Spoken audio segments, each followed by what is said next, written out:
Good evening, ladies and gentlemen, and welcome to the Municipality of Monroeville's rescheduled Citizens Night, work session, and council regular meeting. Today is Tuesday, July 11, 2017. A couple of minutes past 6 o'clock. If we'd all kindly rise for the Pledge of Allegiance. I pledge allegiance to the flag of the United States of America and to the republic for which it stands, one nation, under God, indivisible, with liberty and justice for all.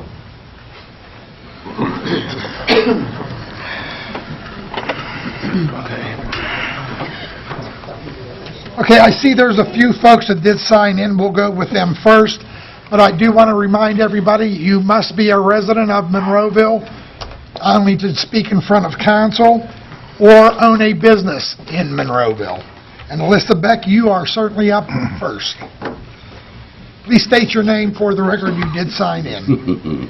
My name is Alyssa Beck. I've been here a few times before. At least once. At least more than once. I'm the founder of Sustainable Monroeville. It was either 2009 or 2010, I'm not sure. The idea is to move Monroeville forward in the green economy. I want to express my gratitude for being a Monroeville resident for the past 25 years.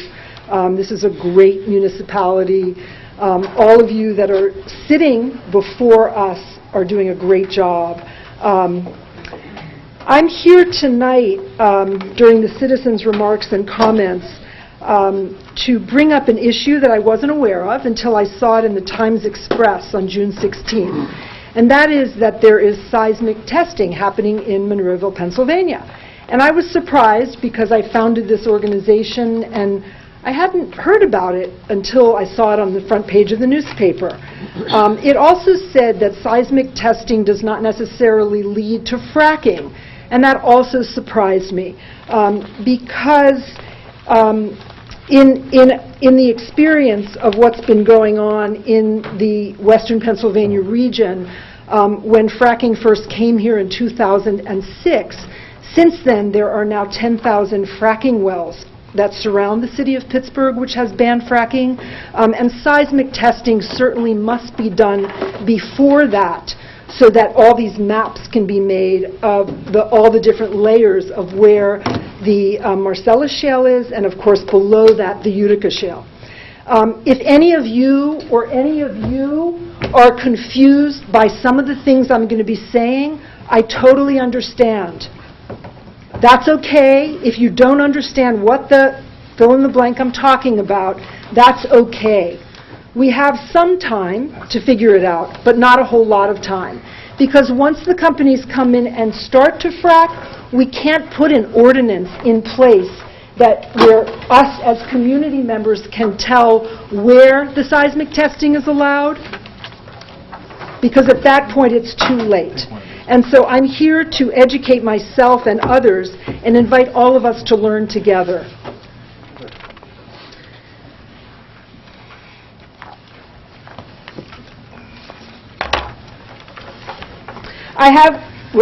I have some questions for council. I have a distinct feeling that people aren't going to know the answers. Why? I have a background in biology. I'm a neurodevelopmental optometrist. And when I first read this several weeks ago, I've done hours and hours and hours and hours of research with top-notch people who were behind the ban of fracking in the city of Pittsburgh. It has taken me hours, and it is because of my education that I was able to understand what the heck everybody was talking about. So I'm going to bring up some questions. If you know the answers, great. If you don't, that's fine. I don't expect any answers tonight, but I do expect answers in short order. And if we can work together, because I think we're cooperators here, we're collaborators, we're not on opposite sides. None of us are. I'm going to share a few facts. On June 20th, 2017, the state of Pennsylvania Supreme Court, by majority rule, passed the Environmental Rights Act. The Environmental Rights Act guarantees the citizens of Pennsylvania clean air and clean water. It had been in place for many years, but it had not been in place by majority of the Supreme Court. It is now in place as of June 20th, 2017, by majority. So that is a huge thing for those of us that want to move us forward in the green economy, because I have a very distinct question. The first question is seismic testing in our best interest in terms of clean air, clean water? Is Marcellus fracking and Utica fracking in our best interest in terms of health and wellness in the state of Pennsylvania? In our case, in Monroeville, Pennsylvania, we may be the first to be able to really ask this question. Legally, is this okay?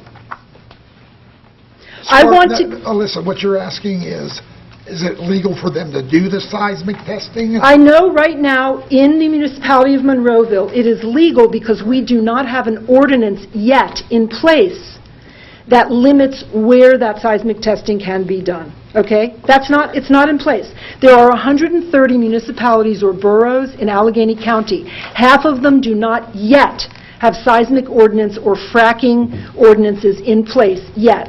I am here to appeal to all of you, the 7 of the council members, who can and will hopefully potentially put an ordinance in place that either bans fracking, just like the city of Pittsburgh, just like the state of New York, just like the state of now Maryland, or puts an ordinance in place that says, this is where you're allowed to do this, and these are our rules.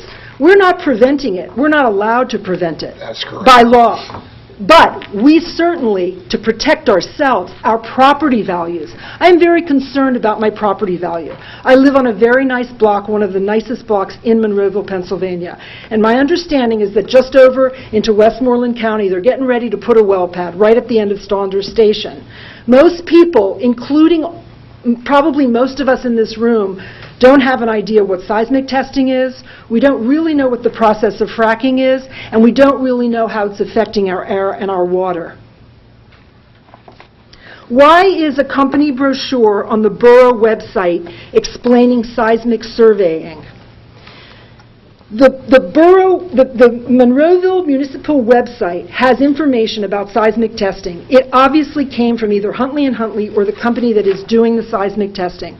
I am requesting that the municipality of Monroeville remove that. Unless the municipality of Monroeville puts something up on the website that talks about the risks and dangers of explosives going into the air to do seismic testing. Because it needs to be equal. The citizens need to be represented. It's not okay with me, and it's not okay with others that I've spoken to put the company, the gas seismic testing company's information up on the public website and not put information to citizens. Citizens. I'm a citizen.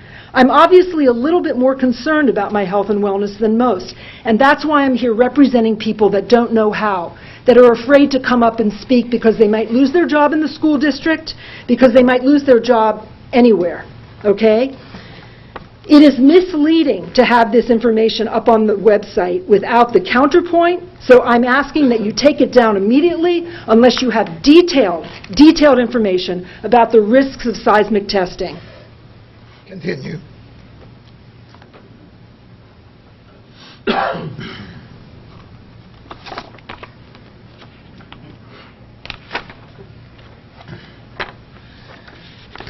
Is it legal for Huntley & Huntley or the other company that's doing the seismic testing and or their agents to come to my property without my permission? No, that's a Bob, do they? Pardon me? Answer her question. Private property, they would have to have some right. Do we have a law yet on the books that tells us as citizens what our rights are? And that if there is damage from the explosives, such as our foundations being rocked, our windows being broken, our walls being cracked, that we don't have to pay for it, but that this gas company will do that? I don't think we have any such law. I think it's part of the body of common law that if somebody damages your property, they have a responsibility for it. So I sent to my councilman, Nick Gressack. Nick, did you receive the email I sent to you this afternoon? I did. Okay, so I've sent to Nick Gressack the ordinance that South Fayette County has put in place in 2012, seismic testing ordinance. I'm going to ask respectfully, and I did in the email, that Nick share that with all the council people. I have another copy of an ordinance that's put in place in 2016 for oil and gas exploration rules and regulations that we put out as a municipality so that we don't allow our land to be used inappropriately that will hurt our health and wellness, and I can forward that to you. Why is there no mention that if I allow them on my property, that I should have a pre-survey and post-survey inspection of my property? If there is damage, like I mentioned, I need to file a claim against Huntley & Huntley, or perhaps the other company that's doing the testing. It can be tied up in a years-long legal fight without prudent safeguards in place before and after the survey activity. Citizens in Monroeville need to be informed of this. We need to be informed about what is going on. If I allow an explosive device on my property, they say seismic testing. I talked to one of my neighbors today to ask her to come to this meeting. She said, seismic, what's that? They're explosives that go down into the ground. If I allow an explosive device on my property, what does my homeowner's insurer have to say about that? Who in the borough has given this corporation the right to enter my property without my express written consent, the appropriate liability and indemnification Nobody agreement? can do that, Alyssa, at this level here. This is untrue, with all due respect, Mayor. Look, you're going to have to read what South Fayette has put in place. Oakmont just passed a seismic testing ordinance on July 3rd, 2017. This is in our favor. I am representing Sustainable Monroeville on behalf of at least 150 in the community. I am representing myself as a citizen of Monroeville, Pennsylvania. No, I get that, but they can't go on your property and do seismic testing without your approval. And how do they ask for approval? They have to come to you. How? Do they knock on my front door? I would assume they would have to talk to you in person. I am not interested in assumptions. I would like a written treatise on the Monroeville website. But I'm just telling you, I can't go on, we cannot go onto your property and do anything without your permit. That's common law there. I mean, there's no way this company can go in There is and something- do anything on your property without you know it. Okay, I understand there is something called the Halliburton loophole, and the gas and oil industry have a lot of exceptions. I want to know what my rights are and what the protocol would be. Would they email to me? Would they call me on the phone? Would they knock on my door? I am a citizen in Monroeville. I want to know. Well, that's fair, but I'm just telling you, they can't do anything on your property without your permission. Do I own the rights under my property to oil and gas exploration? And how about all the others in the municipality who own property? I would say that most people do not own the rights. Does that mean that they can just come on my property because I don't own the rights? If it is possible that they could do that, although there are restrictions on coming onto the surface Thank you. of your property That's and right. trespassing, essentially. So you're not without protection. So if they own the rights below my property, which I have a feeling they do own the rights below my property, I and would my say next so. door neighbor decides to allow them to put a well pad or whatever, put some explosives in the front yard, can they then kind of horizontally come under my property because they own the rights? They may in fact be able to horizontally come under your property for the purpose of drilling. I don't think that's the way they're going to do the seismic testing. But not until they're ready to drill. Then they can do, because it's... No, there are different ways there are different ways to do seismic testing. It's not always an explosive charge. They also use trucks called thumper trucks that have these big tires on them that make a noise, and then they monitor the noise. How many decibels is that noise? I have no idea how many decibels. Does it fall within the requirements of the I have no municipality of idea. Monroeville? What is the decibel limitation in the municipality of Monroeville? These are all questions that I'm going to come back and ask again. Yeah, but you know, Alyssa, have you talked to Huntley and Huntley? They should be able to answer that more than certainly on us with your questions right now. Did you talk to Huntley and Huntley at all?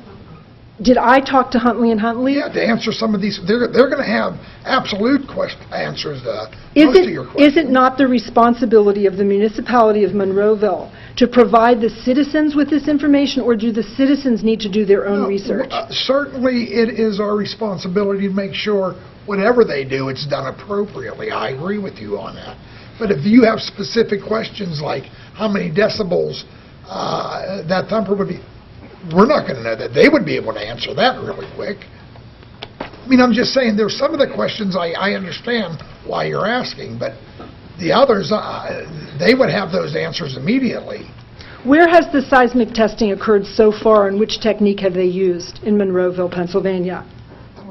Have they started yet? I have no idea. No. I don't No, think they- they've even started yet. No, they have not started yet, no.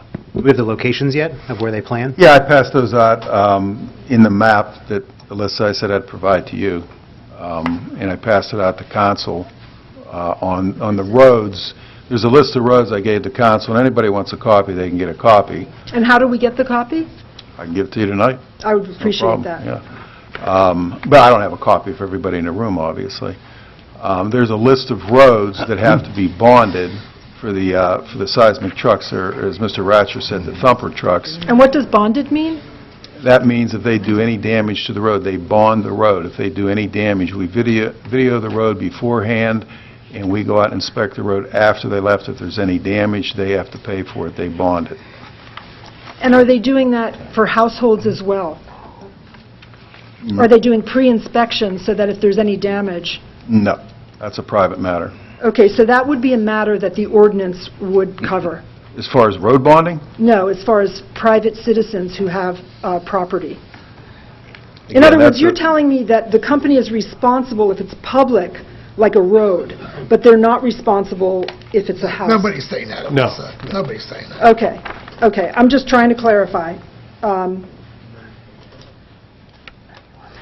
I've been advised that the bottom line is that if you're approached as a private citizen by a seismic testing company asking for permission to do seismic testing on your property, you should contact an attorney to review and amend the seismic testing company's agreement so that your rights are protected. I am saying this for all of you because all of you are citizens and perhaps you own property here in Monroeville.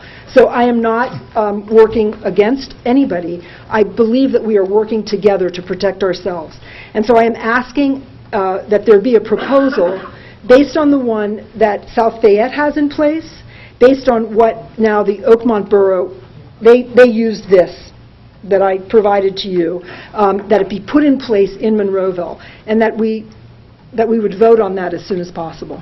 And that's what I'm here to propose. My ultimate goal is to make sure that the municipality does not get sued because we are not complying with the act that is now the majority of the Supreme Court in the state of Pennsylvania that says our air and water is protected. I live in Monroeville, Pennsylvania on Trotwood Drive, and I have a sign in my front yard that says, "Protect our children. Don't frack near schools." Why do I have a sign like that in Monroeville, Pennsylvania? I put it up about a month ago or whenever the elections were, I don't know. And I thought, well, I'm putting it up here because I know that there's a school up in Butler somewhere that was just closed because the water was contaminated, their well water was contaminated by the fracking that was going on there.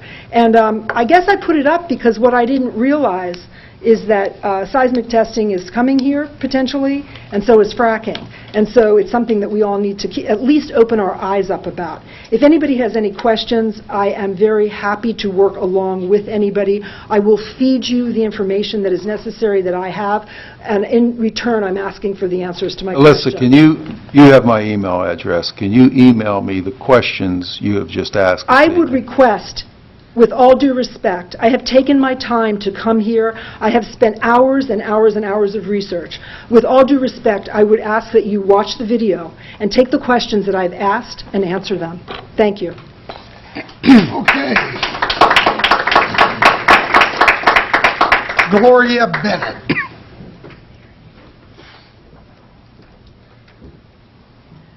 Well, I could say this to make it official, but I have here State your name for the record, please. Gloria Bennett, and I also live in Monroeville, right across from the dog park. Ma'am, could you move over to one of the microphones, please? Thank you. That's good. I'm sorry.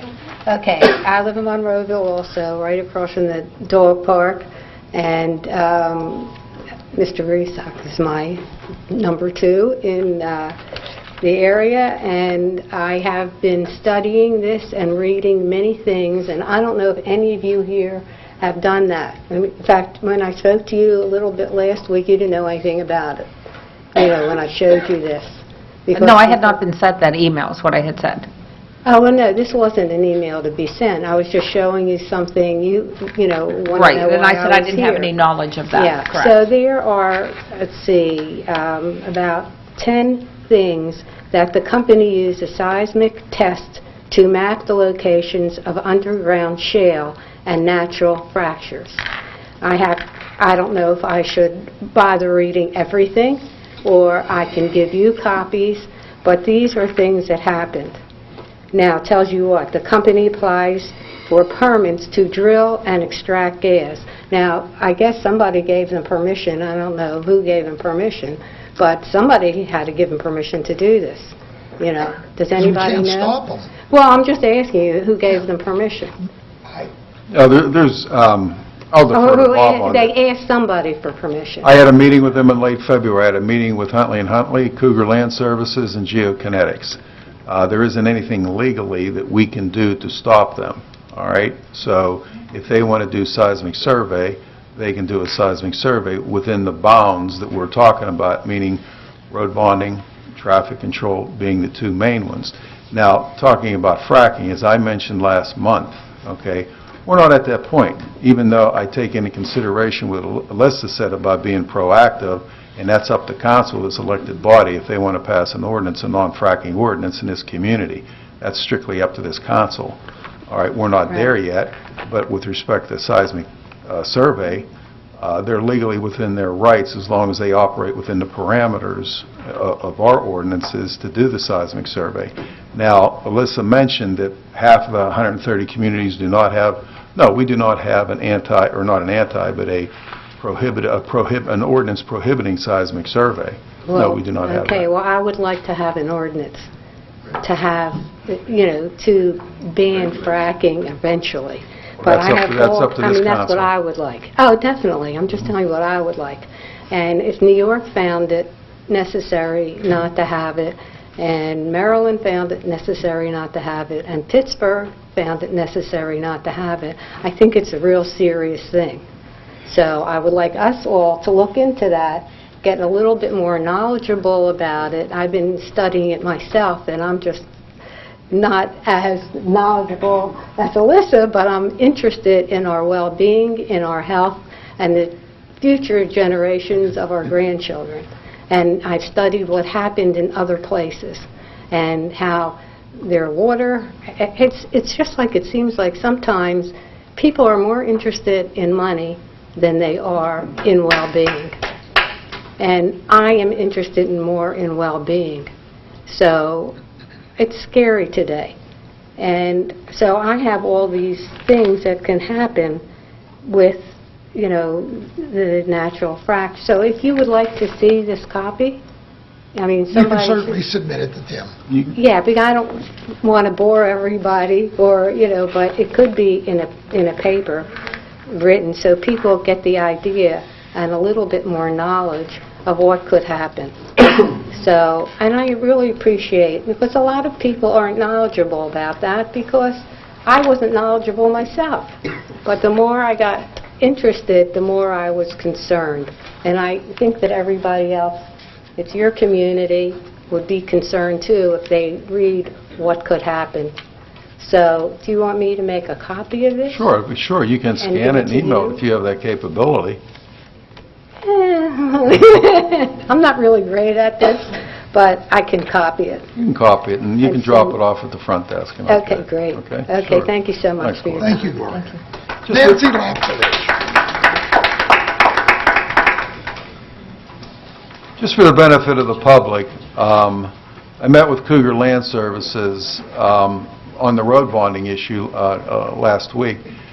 Their timeline, as they had thought originally when I met with them, that they were going to be coming and finishing up through the whole 200 square mile swath that they are going to be doing a seismic testing. They thought they'd be done by August. Well, lo and behold, as most projects occur, things get pushed back because of different reasons. But they're probably, tentatively not going to begin here in Monroeville until about November.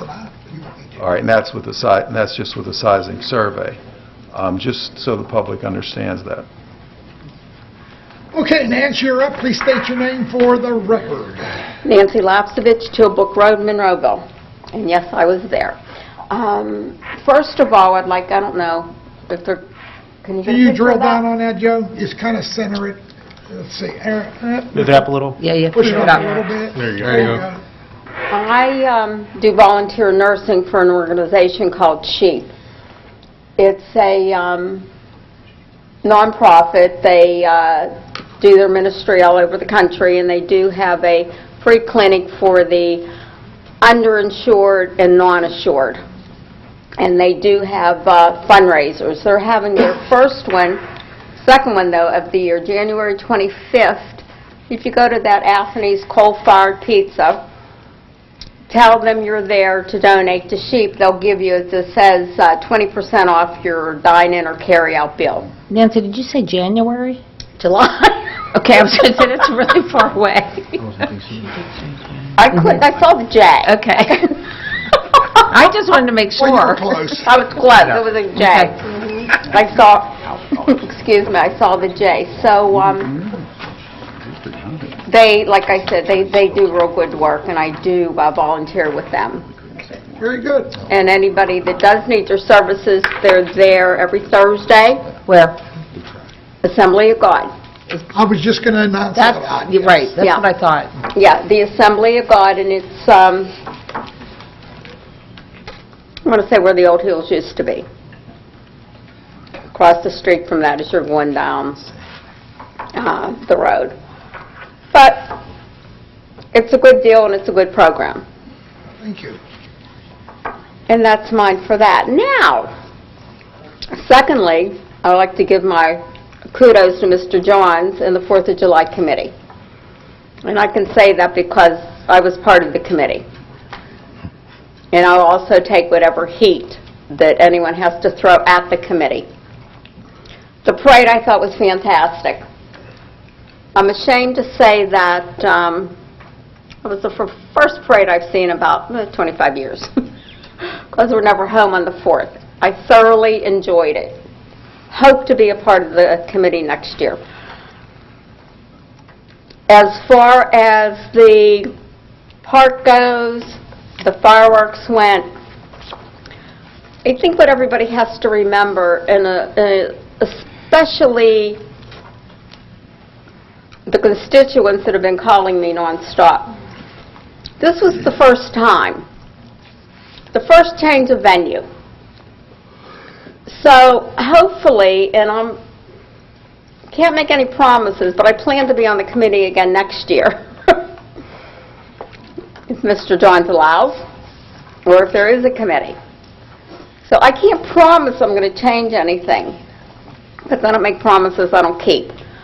But I can pledge that I'm sure the committee is going to delve into the logistics of parking, the police, the vendors, the whole ball of wax. But I think everybody should give an applause, you know.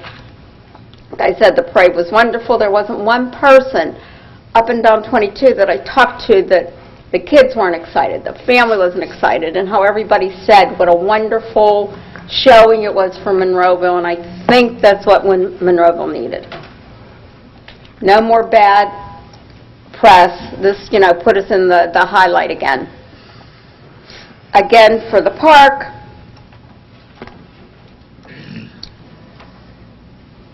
some of my constituents that I've walked up and down Tilbrook talking to had pros and cons. Most of them said it was an enjoyable time.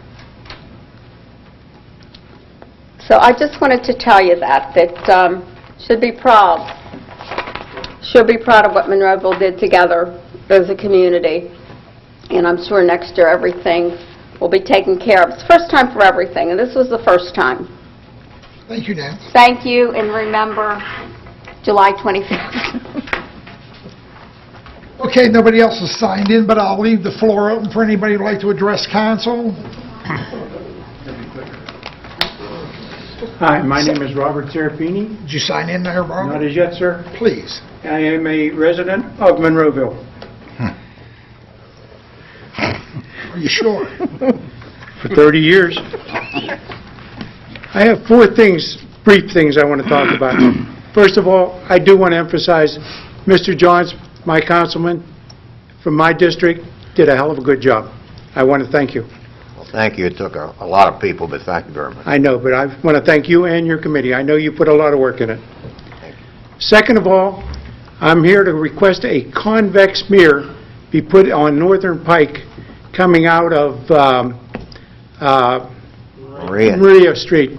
It's a hard thing to see cars coming up and down Northern Pike from that street. If someone could put that on the agenda, it's a simple matter, just a mirror. It's a great idea. I thought, you know, Don't have to put on the agenda. Tim, you can take care of that, can't you? Counselor, Well, is there any issue with that? I mean, is there, Paul, is there an issue with that, just doing it? Mr. Hughes? I'm writing some notes. But no, is there? Depends on where it's located. You know, the, If it's on Northern Pike, it's a state road, then they have to be involved. So PennDOT would have to agree. If it's on Maria, it's a municipal road. it will be on Northern Pike, because coming out of Maria from Burt Drive, you have to look up and I down. think of that in my head, how... and usually on the left you can't see because the Correct. grass is too high and you can't see past Correct, sir. anything. Yes. Correct. And that is in your district also, sir. That was that bird drop coming out on that. Burt Drive That's runs Maria. parallel That's to right. Northern Pike. There's only two ways to get out of Turnpike Gardens. One is at the red light and the other one is Maria. So if you could take that into consideration, I'd appreciate that very much. Done, sir. Okay, third thing I have on the agenda, last month we were talking about the election coming up, and we were talking about what we're going to put on there for the items. I wanted to know if you come up to any solutions and what we're going to have. A synopsis of that would be great. Well, we have several of the substantive items that are in the charter. I don't know, Tim, what are the exact Yeah, it's going sections? to be Articles 6 through 10. We'll address that. Yeah, we're going to talk about that when here that under ordinance ordinances. comes up. Okay? Tonight, Yeah, it's on. It's on. okay, I just wanted to know if that had gone through and what you guys had come up with. We expect that council will act on it tonight when we get to that point in the Okay, agenda. that's actually. fine, thank Yeah. you. My fourth item, once again, I'm going to bust somebody's, Mr. Yugas, Still writing He's notes. taking notes. Still writing. Uninterrupted. I'm still concerned about the darn trees that are being cut over off of Point Circle Drive. I requested last month if I could get a tally of how many trees were supposed to be cut and how many were cut. I'd like to know that. I do not have that answer. I requested that last month. I think someone should look into that. Because the traffic planner down there, the tree planner, I do not see him on that property. I live right across the street there. I've been up some of the backyards. I don't see anybody like that. And I don't see anybody down where the trucks park and everything else. I don't see anybody who goes down there and say, this one, this one. And I thought it was at the very beginning, one of the tree planters had to be back there to tell them what trees to be cut. Oh, isn't the county conservation district have a hand in that for the No, DEP? it's the forester of record is responsible for that. I know, but can our inspectors ask that question, or do they have to go to the DEP? We can Or ask the question, but the president of the Point Circle Association will not allow any of our people on the site unless they are escorted. He's not a nice guy. I don't mean to laugh. That's pretty funny. Yeah. I will follow up. See, I think Monroeville ought to do something to squash this, somehow, some way. I've been at this for over a year, year and a half, and like I said, You know that law that was passed. I know that it was the state. I know he rode over the municipality. But there ought to be something that the municipality can do to hurt these people somehow, some way. And I think by keeping track of what they're doing, I see them, I hear them. I am right across, they're cutting trees down on a Sunday, and that's not right either. And I understand that this is something that we have no control over as far as but there ought to be something.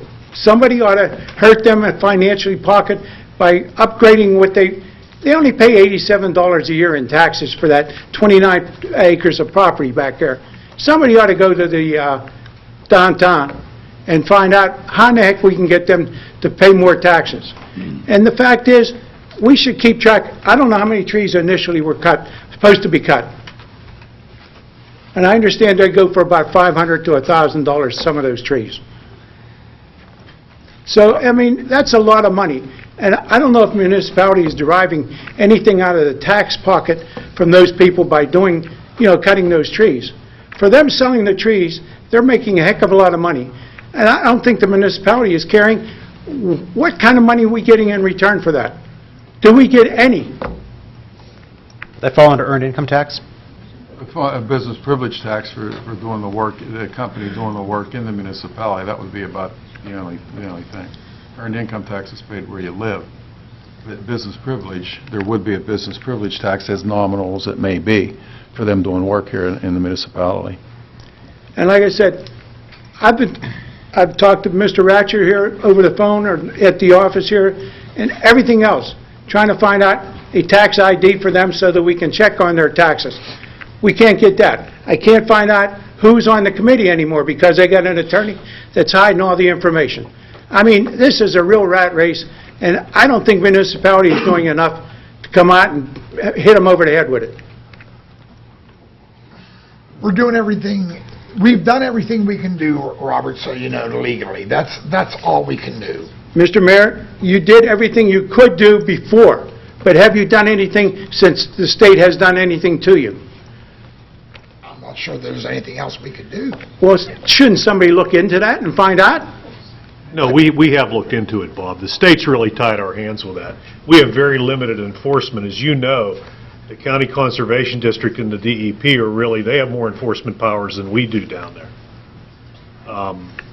So the municipality has very limited ability to regulate any of that because the state took it away from us with that legislation. We really don't have any authority down here, do we? Not No, very little. our authority is limited to bonding streets, That's it. things of that nature. Otherwise, we can't control, generally speaking, But when they take- do it. They take out a load of lumber every day. I mean, this has been going on for, well, I asked him about it a month ago, and that had been going on a month before that. So, I mean, that's a hell of a lot of trees. And I thought there was initially less than 400 initially. And I think they take out that in a couple of weeks. If you remember, Robert, we didn't even want them to do that because we were worried about the landslide. Yeah, I remember the soil, sir. I've been here since 1997 going up against them. We had them beaten with the judge and everything till that agriculture lady for the state come out. Now, I don't know what the heck's going on, but I think somehow or some way we ought to get a count on the trees, find out what that forest planner has actually done, because I haven't seen hide nor hair, and I've been down there quite a bit, and Let's do this here. Let Bob and Tim look into that, and then maybe get a hold of Tim, give him a little bit of time. I don't even know if we have a right to know how many trees they're allowed to cut. I don't know that.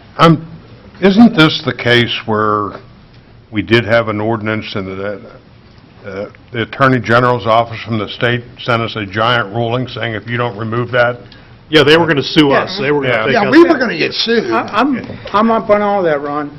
Like I said, it's just a question of something has to be done to stop them from cutting more and more. I have a neighbor who invited me up to his backyard to look at what they did behind him. You could never see the turnpike from where he was. You could never see the sky from where he was. And he lives just a few doors up the street from me. Now you can see both of them. I mean, it's absolutely devastating, the amount of trees that they're taking. We may not be able to do Let me ask this question, Mayor. Did the timbering company, did they have to submit a plan in order to cut these trees down? Yeah, Yes. yeah, but not to us.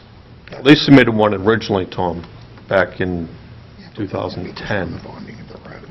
But then when the Attorney General made us change the ordinance, they didn't have to submit anything new at that point in time. And a lot of what the ordinance talked about was doing select cuts on certain soils. You weren't allowed to do any cuts. All that has been eradicated. That's all gone. They're allowed to come in and clear cut a property. Right. So therefore, It's bad. the plan that they submitted, we have no access to There's today. many parts of the original plan that are null and void as it relates to the new ordinance as per the Attorney General's decision. So therefore, there's no plan on how many trees will be cut or are allowed to be cut. Correct. Okay. But the forest planner had to initiate and come down there and make some kind of a plan for them to cut.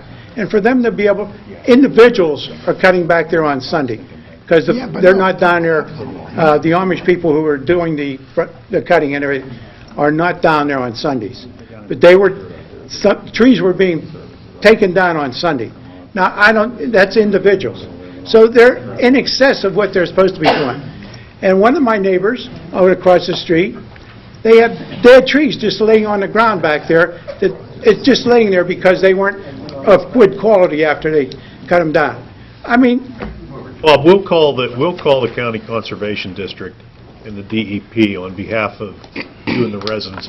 We'll see what we can find out, and we'll communicate it to you. and should we not be talking to people downtown for the assessment and getting that raised higher so that they have to pay some tax? We are not permitted to selectively point to properties for reassessment. Who has to do that? Me? Well, no, the county assessors do that, and they have to do it uniformly. They just can't come out here and reassess one property without some kind of a sale or other activity. They can only reassess it as part of a countywide reassessment. They can't even go and assess homes they can't go and assess 10 homes in Mount Lebanon without assessing all the other homes in Allegheny County. Very limited circumstances can they do that, when there's sales, things of that nature. So we are without the power to go to the county and say, hey, we think you should put a higher value on this property. But didn't they, in essence, take it from a residential piece of property to a for-profit company? Yes. I don't think in the strict legal sense they've done that. I think in the practical sense they've done that, but strictly from a legal standpoint, they have not done that. Anybody can clear timber as long as you comply with the state regulations. You can clear timber off your property. And the fact that you're doing it to sell it? It doesn't matter. Absolutely not, no. That's the whole... We'll get back to you on that. The whole impetus for the state legislation was that in the middle of the state where you drive down Turnpike, you see a lot of trees, a lot of wooded areas. Those people own hundreds and thousands of acres. Part of the asset that they own is that wood, those trees. They want to be able to freely timber them. The problem is you take that same law, and we've talked about this, and you take that law and put it somewhere like Monroeville where we all live pretty close to each other. Totally different impact.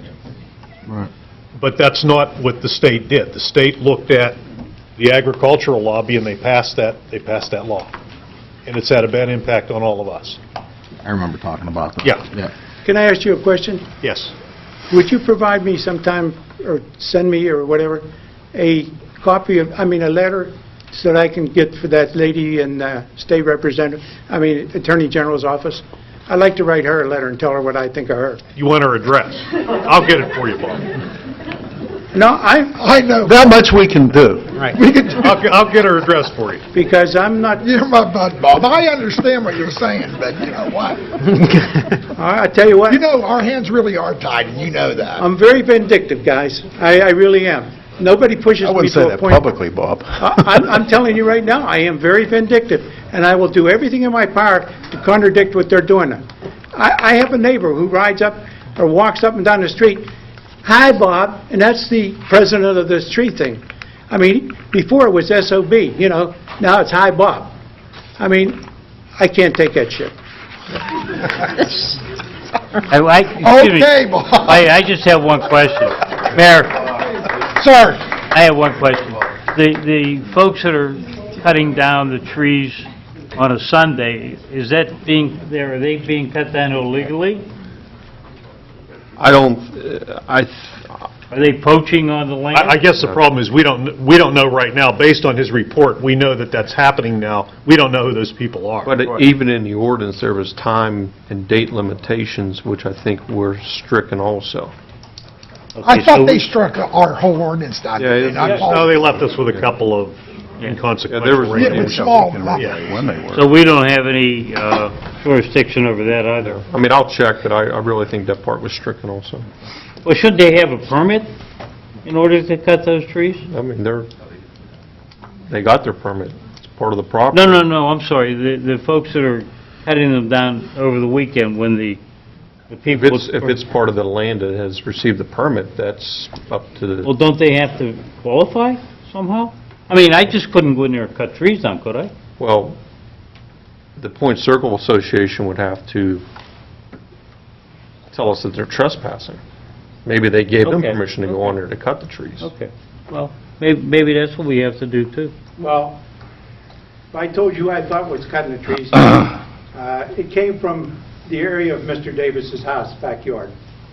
I couldn't prove it, but like I said, that's the area it came from. Mayor, we can't hear him. No, we're good, Joe. Any other questions there, Thomas? That's all, Anybody thanks. else have? There was a resident, okay. State your name for the record, sir, and If you could sign in too, please. My name is Val Zola. I've been a resident of Monroeville for 46 years. welcome. Do I sign in? Yes, Please. please. Do you want it in cursive? Or, you're all laughing, but anymore... No, you can't read, yeah. It's a shame. Oh, I'm not here to... I'm not an English teacher. You sure? Positive. Val, did you have the Palmer method when you learned how to... I had that. The who? Catholic grade. The Palmer. Palmer method. I'm sorry, you have to educate me. What's the Palmer method? The Palmer method was, when I was in school, they taught us the Palmer, where you do the strokes and the Oh, yeah. circles and... I had 8 years of that in a Catholic school. Okay, there you go. Sister Mary, you take it, A, B, Let me see your knuckles. You got it. Learning how to write. I like Learn this guy. something new every day. This is going to be a long night.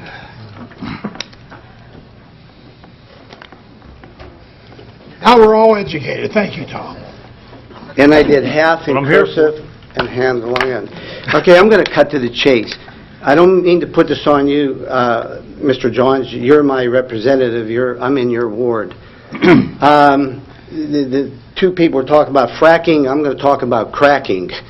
I live up on a line I drive, but to get up and down that hill, I got to go on Elliott Road. For those of you that don't know where Elliott Road is, if you're coming from Murraysville and you're going to go past, there's a red light in front of Vynn's Furniture Store, you turn right, that starts Elliott Road. If you're coming from the Monroeville Mall, the Turnpike, you're coming down 22, Elliott Road starts by the brand new sheets they put in about a year ago. That road, if you want to experience what it's like to ride on the moon, I need each and every one of you to drive up and down that road. I was drafted during the Vietnam War. A man volunteered to go to Vietnam. He left Germany. I went over there to replace him. I drove a tank. I drove a tank on tank trails in Germany, smoother than that road. I'm representing these people. Okay? Now, Mr. Johns, you don't recall this, and I don't want to hold you to it, but a year ago, last spring, I called you on my cell phone. I know it's antiquated. It still works. I don't own a smartphone. I don't care to. I don't do none of this. Okay, I called you up, and I said, Mr. Johns, that's it. See, we're all learning. I asked you if Elliott Road was going to get paved. And you were honest with me and you said, sir, we don't have the money in the budget. It will not be done 2016, last summer. Okay?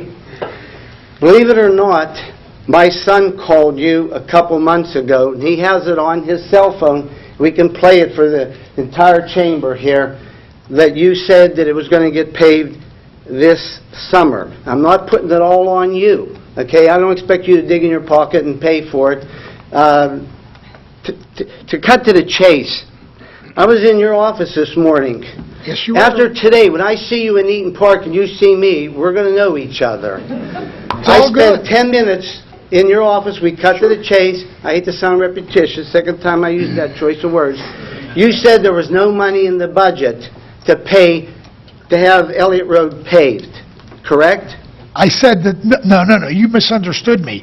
I said Elliott Road probably won't get done this year because there's so many other roads in the municipality. Wait a while. I want everybody to understand, we're trying to live within our budget.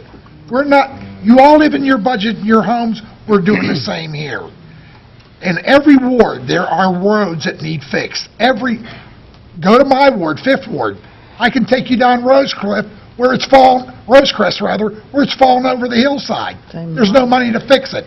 There's roads in her road, in her ward. Nick's Down to ward, one lane, Ron's ward. because it's fallen off. Jim's, of course. I already mentioned 5th Ward. I'm sure Steve as well as Tom. We're doing the very best we can. Do you want us to really take a bond out?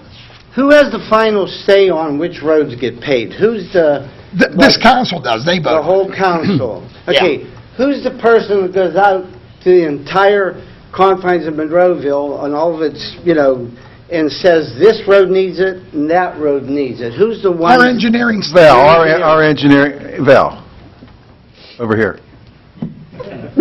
You're right in front of me. I'm sorry. You're going to be up front with me. Okay? Our engineering department go out and they have what's called a PACER rating, which is adopted from PennDOT, depending on the severity of roads.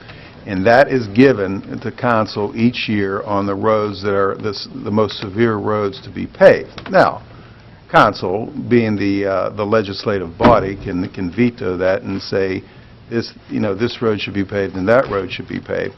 However, if the more objective way you have of doing things in a government, the better off you're going to be.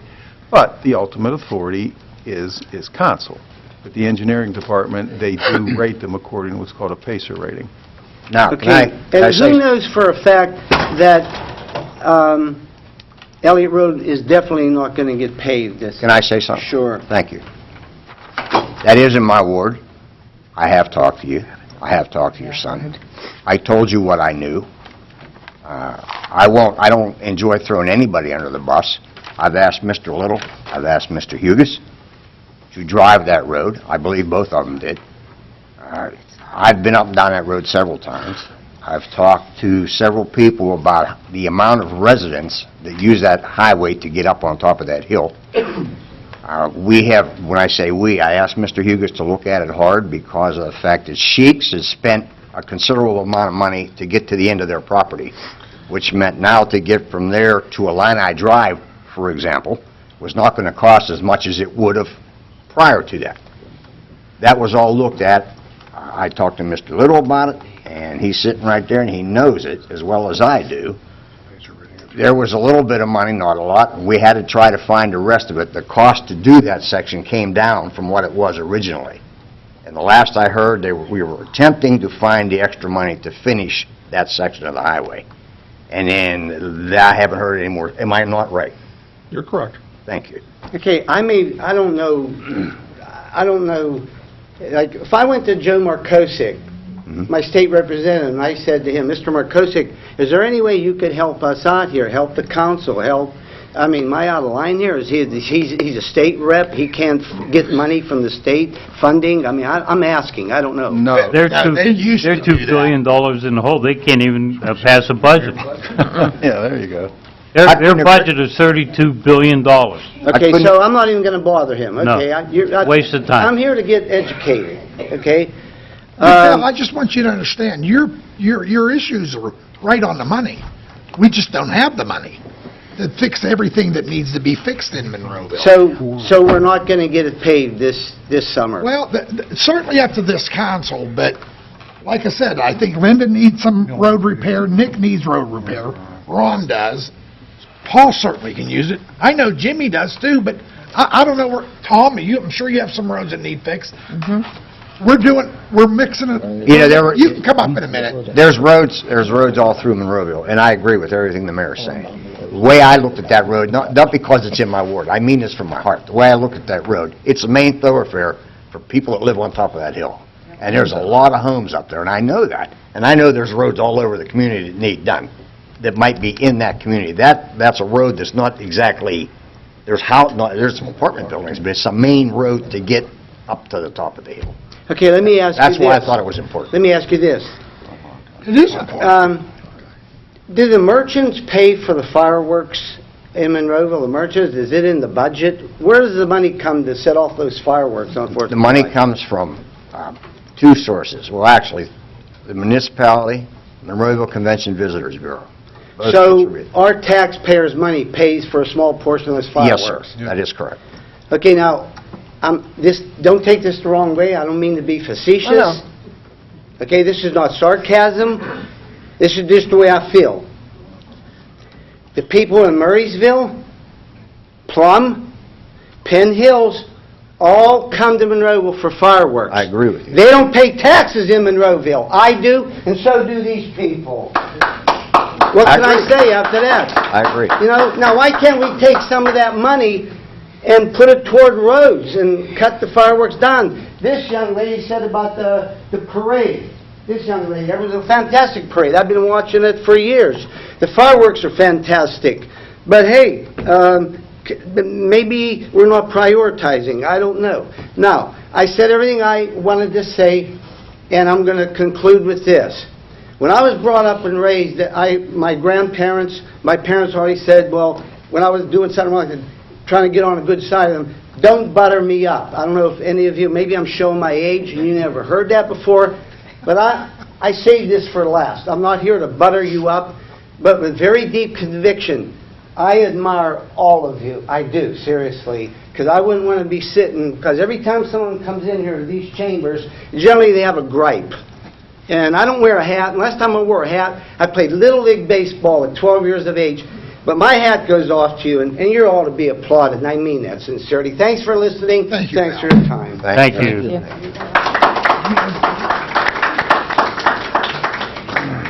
We'll get to you. Please sign in and state your name for the record. Everybody have to sign in? Yes, ma'am. Well, I'm with Val Zola. I mean, I agree with everything he said. If you could I've never state your been in name. one of these meetings, so I talked to State your name for the record so she gets it officially. Virginia DeGrano. Thank you. I live on Illini Drive. I'm in Ward 4, I think it is. And I agree with him. Elliott does need paved. It doesn't need patched up because that's terrible. The patches don't do any good. Actually, some of them are worse than the road. They should leave it alone. And you're saying that all these few people on council roads need fixed also. Does that mean if you're on council, your road's going to get fixed before other people's? I don't think that's what he was stating. That's not even... He's saying in our whole ward, where we represent. Virginia, that's exactly why, as I was mentioning to Val about what's called a PACER rating, you try to keep things objective so you do not get into that procedure of picking roads. You get, because what are the most severe roads? And as the mayor said, there's a lot of roads that need to be fixed in Yeah, Monroe. well, know we all that. pay taxes. That's why I wondered, why can't they help us a little bit here? As I stated before, we're trying to live within our budget. We're not out borrowing money because, our debt service is almost $2 million a year that we have. $3 million a year, Mayor. Is it three? $3.3 million a year. I think it's about $3 million. About $3 million, okay, thank you, Tom. So, we're trying to stretch our dollars as far as we can. Yeah. I agree with you, we know it needs. I know, it's wear and But- tear on our cars going up and down that road all the time. My opinion is that a very, very, very long time ago, the politicians used to handpick which streets they wanted paved, and it didn't matter what condition they were in. And we got away from that because we said that's the wrong thing to do. The right thing to do is let the engineering department tell us which ones are going to cost us the most money down the road so we can get them fixed. And stay within a certain amount of budget so we don't have to borrow any more money, which is what we've been trying to do. Okay. Unfortunately, that's not been fixing roads fast enough, and I agree with you. And so I think, if it's just my opinion, that council is going to do everything it can to try to pick up the pace of repairing roads next year. But keep in mind that at the beginning of the year, the budget was made and the roads were picked to either fog seal or get repaved or whatever the case may be. And here we are, it's July. Very many times it's difficult to dip into the budget and jockey things around because we don't want to fix it haphazard. Yeah, that's what I mean, all those patchworks. It needs to be fixed correctly and maybe even some reconstruction done. So I personally, I don't travel that road every day, but I do travel it. And I would rather see the municipality put the money into fixing it properly if we had to wait till next year. You know, I am all in favor of repairing it, but I want to do it right. I don't want to go back. Okay. And that's just where I stand. Well, thank you. Ma'am, Thank you for if you listening. look at our financial report, we're approximately, we have a debt issue in bonds of approximately $30 million. And our obligation annually is $3.3 million for those bond issues. Now, those bond issues were taken out over the last, I don't know, before this council even came here. Those bond issues, we inherited those bond issues. Now, if we had that $3.3 million that is our annual obligation, we could fix every road in here, maybe even go into Pitcairn to Trafford. But we can't do that. Please. I was going to say, Tom. I was being facetious, I'm sorry. Well, to Mr. Wilson's point, because what happened was, in the past, we were actually, well, not we, but prior councils were borrowing money to pave roads. Instead of it being worked into the annual budget every year, it was actually borrowing, which isn't the best practice. Over time, our debt has gotten so high where our bond rating was cut back, and that's where Mr. Little made the decision to cut back on some capital spending, to rein in the actual borrowing of money so we can pay off that debt and try to pay as we go, which is probably the more proper thing to do. He mentioned the PASER score. Just to clarify, so the engineering department grades all of our roads. They then furnish, Mr. Harvey had it, a list of 36 roads with the PASER scores. Out of those 36, 10 of them have, okay, 1 being worse, 10 being the best road, so 1 being horrible roads. We were just dealing with the ones that were like 3 and 4, I believe, Mr. Hugus, 3 and 4 and below, Yes. as far as the scores. Usually threes. So so that was only 10 roads out of 36. The other 26 roads that we're dealing with this year are fog sealing, which is some preventative maintenance. So if a road was paved a couple years ago, they do a layer of almost like fog seal, like what you do on a driveway, like a blacktop driveway. Try and kind of keep it preserve longer. So really, as far as milling and paving, we're only dealing with 9 or 10 roads. And just so everyone knows, to mill and pave 1 mile of road, it's $250,000. It's $250,000 to mill and pave 1 road, whereas our entire budget for doing all these roads, all these things we just discussed, was $561,000.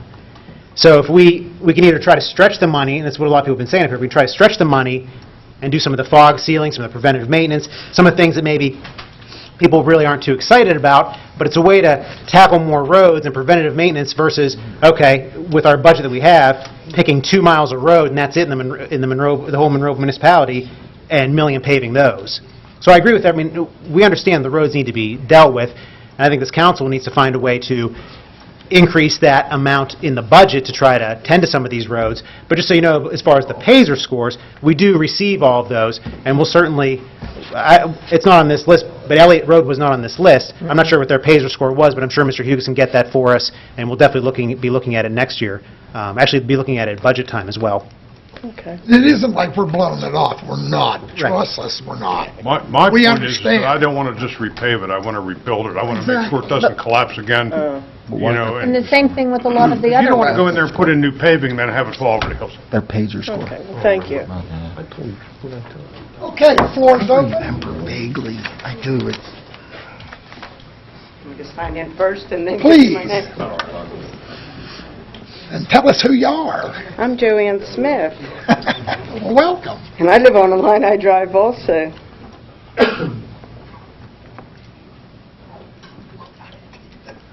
Good idea, Jay.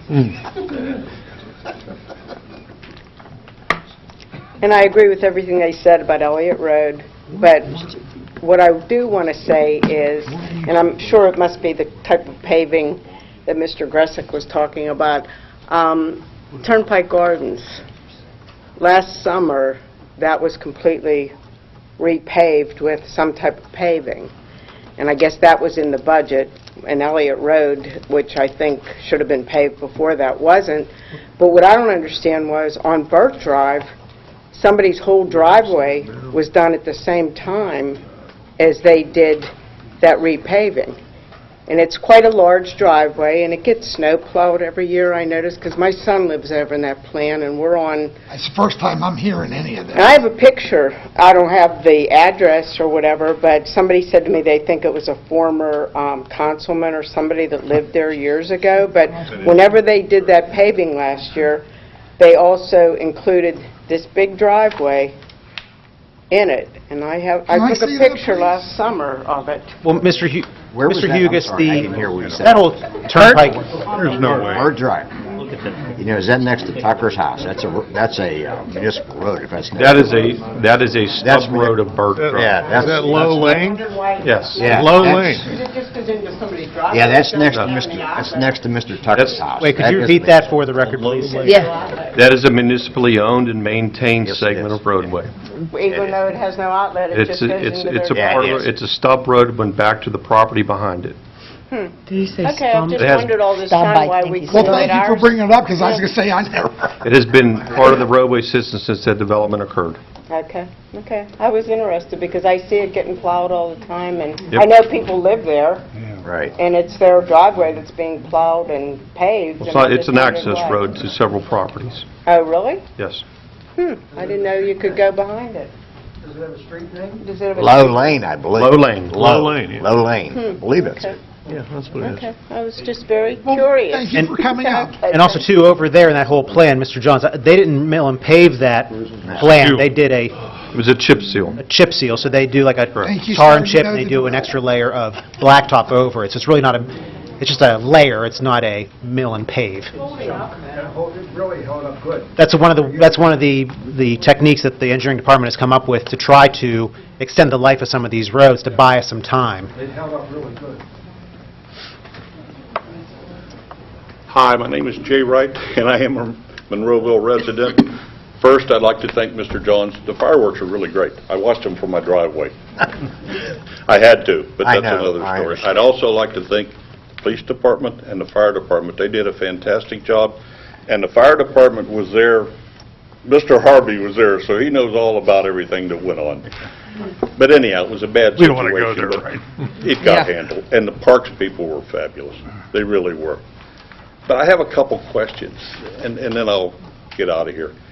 Are we doing something in the park for a water park or something up there? Do we have plans to do any of that? Not that I'm aware of. I told No. Teresa that that's not Okay, oh, I didn't know. anything, yeah. How about the paving and the stuff that's sinking? Are You're we talk- going to fix that? Are we talking about the courts? tennis courts? Yeah, Which is what tennis courts, and there was no water in the water fountains at the 4th of July and stuff? As far as the tennis courts and basketball courts, yeah, that is being addressed through a grant. Okay, Which how is about what the I water and the explained water as fountains? well. Water fountains, I didn't know. That didn't know she anything didn't about mention that. anything to me about that. Yeah, they weren't working. Yeah, the water should all be on at the park. Yes. And then as far as the courts, they've been delayed because of all the rain we rain. had earlier in the I was summer. Okay, and I feel bad asking about it after the paving, but I mean... I'm Oh, no, just but- No, we got a grant for by no that, means. and that's what I'd explained to Teresa, that is all getting done by a grant. Okay, and my last and most important question, when was the park built? I don't remember. Does anybody know? You'd have to ask Tom that, he's the old one. When? Right there. Started in 2005. 2005, and I'd put money on it if this man knows Dave, Mr. Cooker knows, yes. Yes. Okay, my last comment. Aren't we breaking the buyer's agreement when we do commercial and regional stuff in the park? Because to my understanding, and I could be wrong, in the buyer's agreement, there's supposed to be no regional or commercial events in the park. Well, that I don't And know. Mr. Cooper might know that too. I don't know if it was in the agreement.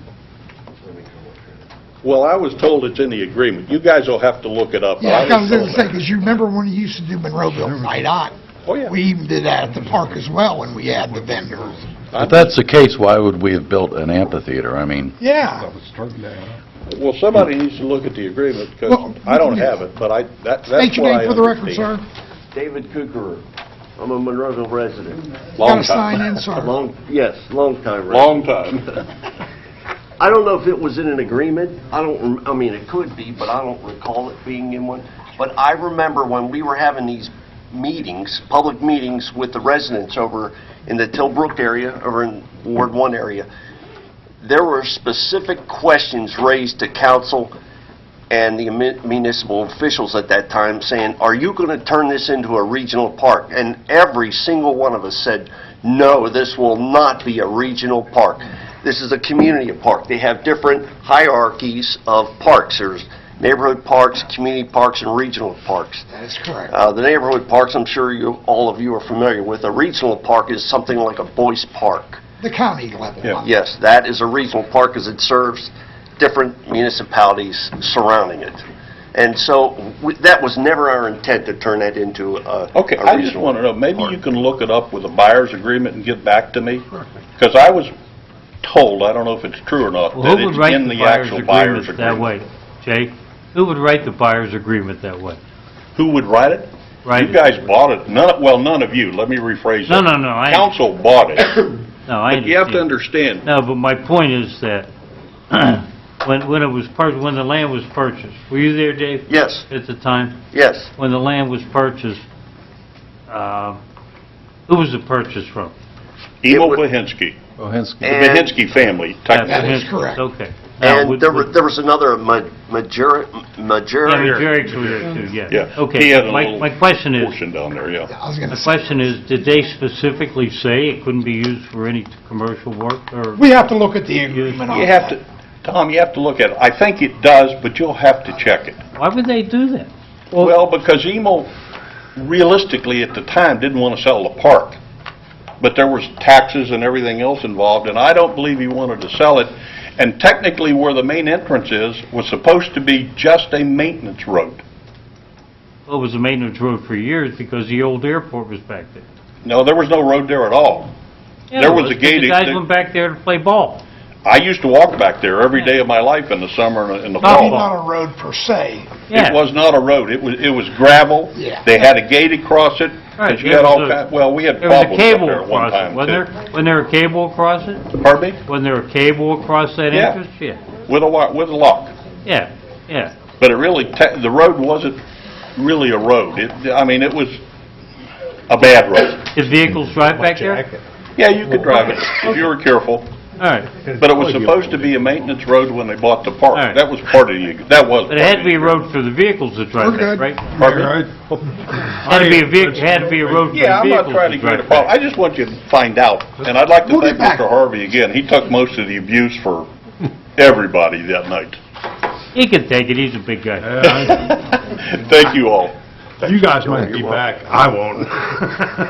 Well, the challenging part with recreation is that, you know, when you have parks and recreation, it's difficult to keep things just for residents. You know, we have a summer concert series that people, non-residents, can definitely come to. We aren't checking IDs at the gate. There's people that come and play tennis at our tennis courts that are maybe out-of-town people, or come to our playgrounds. That's just parks and recreation in general.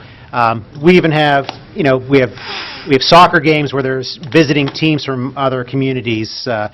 The rec department has an Easter egg hunt every year that, and a Halloween event too, that non-residents can show up to. So it kind of becomes a challenge when you're talking about, you know, regional parks or a community park or just for residents. I mean, certainly it's for the residents, for Monroeville, but there's nothing preventing anyone from outside community coming to our parks, nor is there anything preventing any of us going down the road to the next park in the next town over or the next facility down over.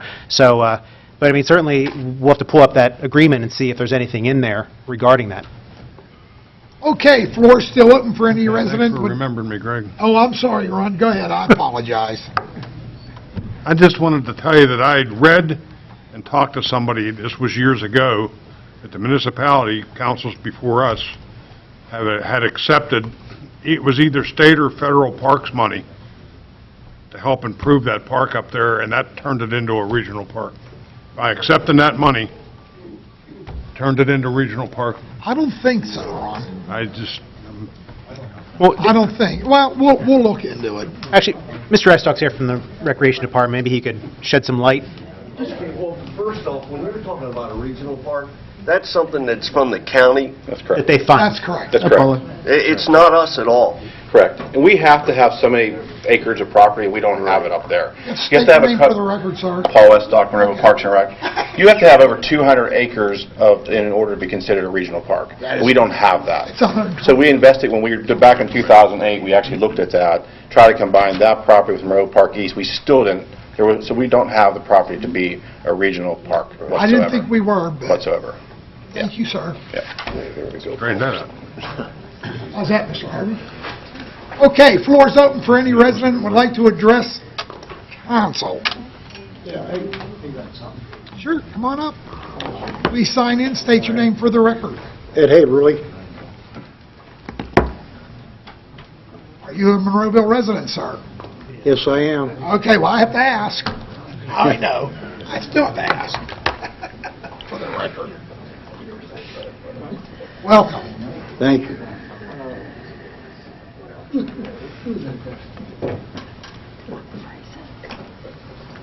It's about a subdivision that I purchased, and it's on 3rd and A Street.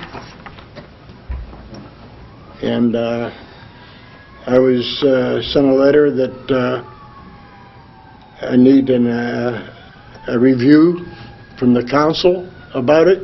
Mayor, Mr. Haverly's on the agenda for tonight for a subdivision plan. Oh, okay, you're on the agenda. Oh, okay. Yeah, we'll get to you. I didn't look at that. I didn't know if I was going to make it or not. Second meeting coming up, we're still in citizens. Yeah, get comfortable. You need a break? After this meeting's over. Mayor, Before meeting. this gentleman Sir? in the orange, you want to speak? Yes, sir. My name is Doug Garrett. I am not a Monroeville resident, so I can't... No, you can't speak, sir, but you can leave your comments. You can email them to Tim, Okay. our manager. Yeah, I'm sorry, I'm very strict rule on that. Okay. Will I be able to speak at the end of the agenda meeting? No. No, sir. If you have a document you want to submit, you certainly are more than welcome. Okay, well, I wanted to respond to some allegations. I'm here about the seismic testing. I hear you, but sorry, sir. Once again, we'll leave the floor open for anybody who'd like to address.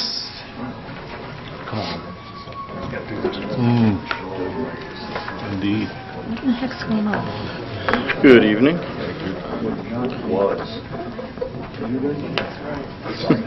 Appreciate the sarcasm over there.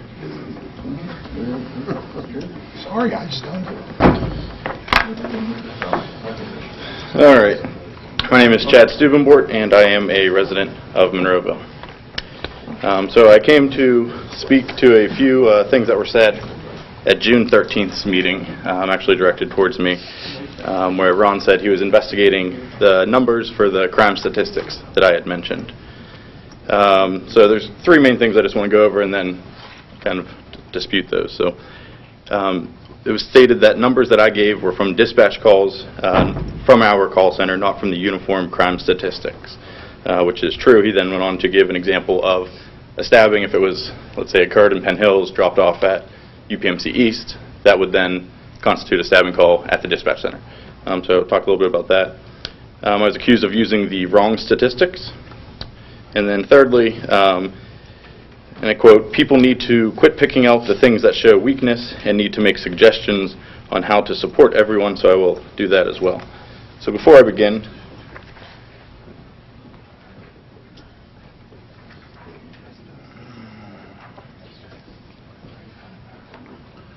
I'm giving you crime statistics.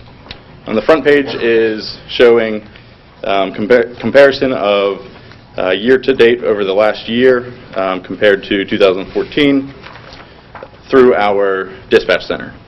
On the second page, it is comparing 2016 to 2015 with the uniform crime statistics that Mr. Harvey recommended I use. And then on the last page, it's comparing year-to-date for 2017 to all of 2016, just to show where we are just about halfway through the year.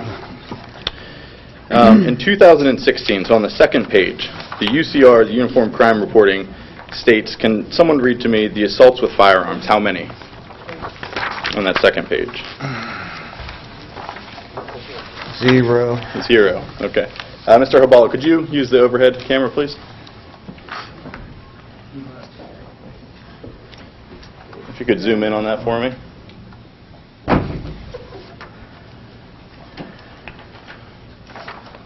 All right, so this is showing a news article of 2 individuals who were shot on Monroeville, or on Mall Boulevard. That was in 2016. So the statistics that I was told to use, the Uniform Crime Report, shows 0 assaults with a firearm, but yet here we are with 2 people shot in the middle of daylight, actually, at a shopping plaza in Monroeville. So I'm not sure which statistics we want to use, and the second allegation was that I used the wrong statistics. So I'll use whatever statistics we want to use. I mean, we can go through and show with the dispatch center that we've had a 45% increase in assaults, 50% increase in drug activity, 43% increase in gunshot wounds increase, overdoses, prostitution, stabbing, etc. We can also use the Uniform Crime Reports if we want to, but again, it's hard to say, hey, these are the stats we should be using, when obviously saying there's 0 individuals that were assaulted with a firearm, and yet we had 2 individuals that were shot. Do you know the requirements for the Uniform Fire Report? Do you know the rules to follow those? You can enlighten us Do all. you know? No, do you know? I had several conversations with multiple police officers, but if you'd like to enlighten Do everyone. you know the rules for following Uniform Crime Report? You don't? Just say it. Say no. No. You could say it, no. No, enlighten me, please. I did several times. So the bottom line is what I'm trying to tell you is that there is different rules for following Uniform Crime Reports as compared to what you see, something that was reported at the dispatch center. Could there have been an error? Well, numerical, yes. There could have been, okay? Because there are human beings that write those reports down.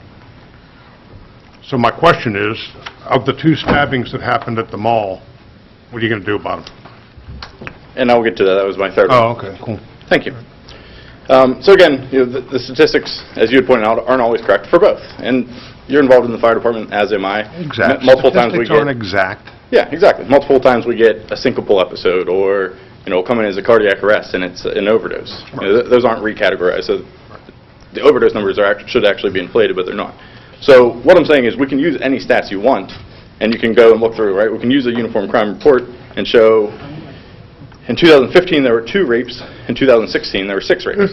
I think everyone can admit on council that 6 people being raped in the municipality on the Uniform Crime Reports is a problem.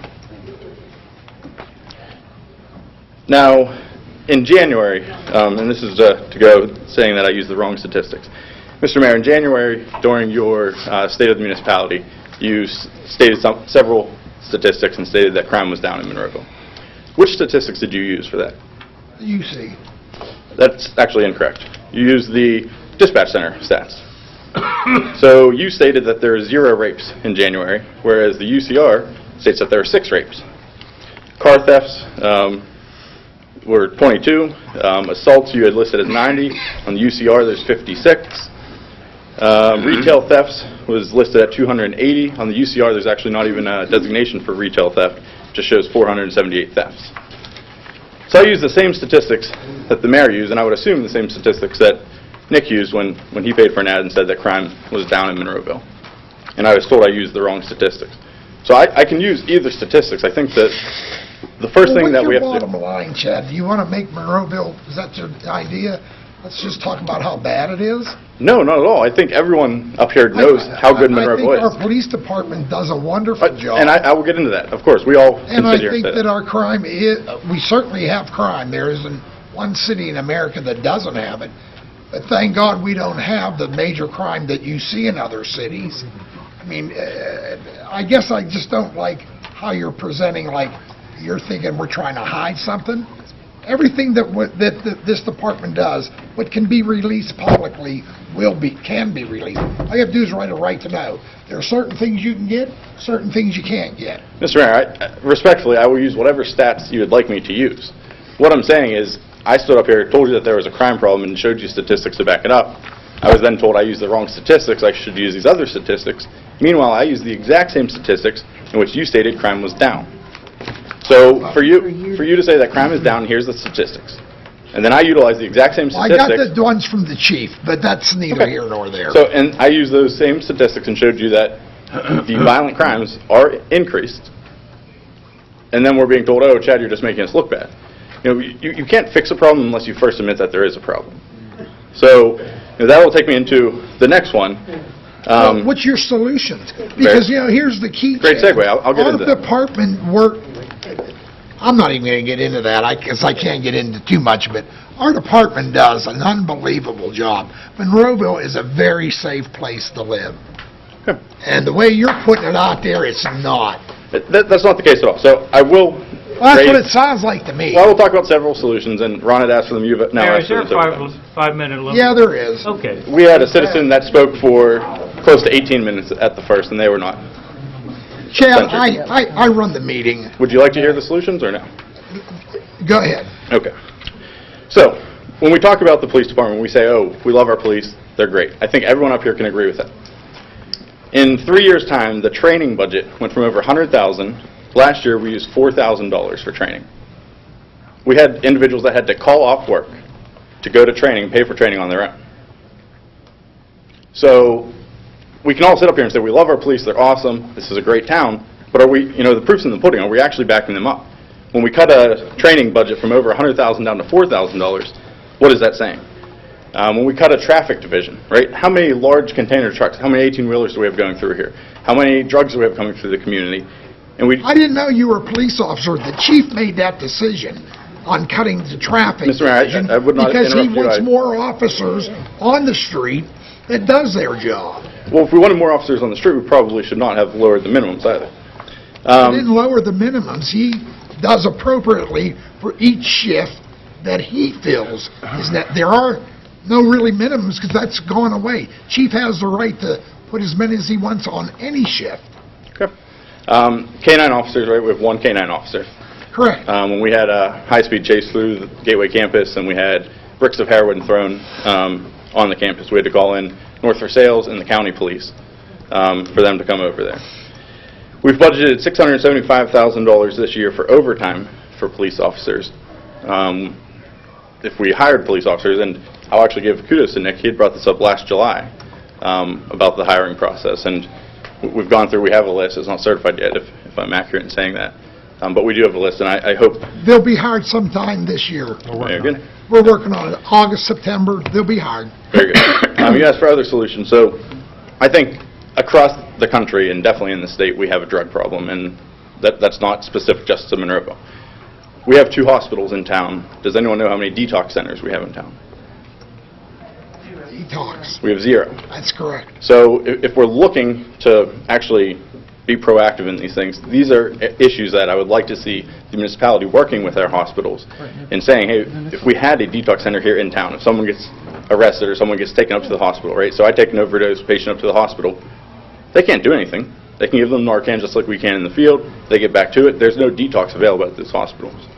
So I know we have a good working relationship with the hospitals. That's just, again, a solution, a suggestion. If you believe that there is a problem, we can work towards. Don't they just do a 3-day detox anyway at a hospital? That's dependent upon what they do, but right now we have 0 detox. Okay, but You talking about the rehab facilities? you want No, a no. rehab, like No, a whole, like a hospitals- gateway? Hospitals that have a detox center. So if we have a patient that needs to be detoxed right now, we have to transport them and take a unit outside of Monroeville Okay. down to Mercy Hospital. Okay. And have you looked at the stats of the success of a hospital having a in-house detox? I can tell you That that it would be 0 worth- patients that we take to Forbes or UPMC East go into a detox center at either of those facilities. So, Well, how many of those patients that are taken to those hospitals then go on to go into a detox center on their own? I would, That's what I'm asking, because you always have all these statistics, so I'm guessing that you researched this. I've done a lot of research, and again, detox centers in town are much more beneficial than detox centers out of town, right? We have everything in Monroeville. We like to claim how great Monroeville is because we have everything. I think that's an easy thing that we can talk to the hospital and try to bring in.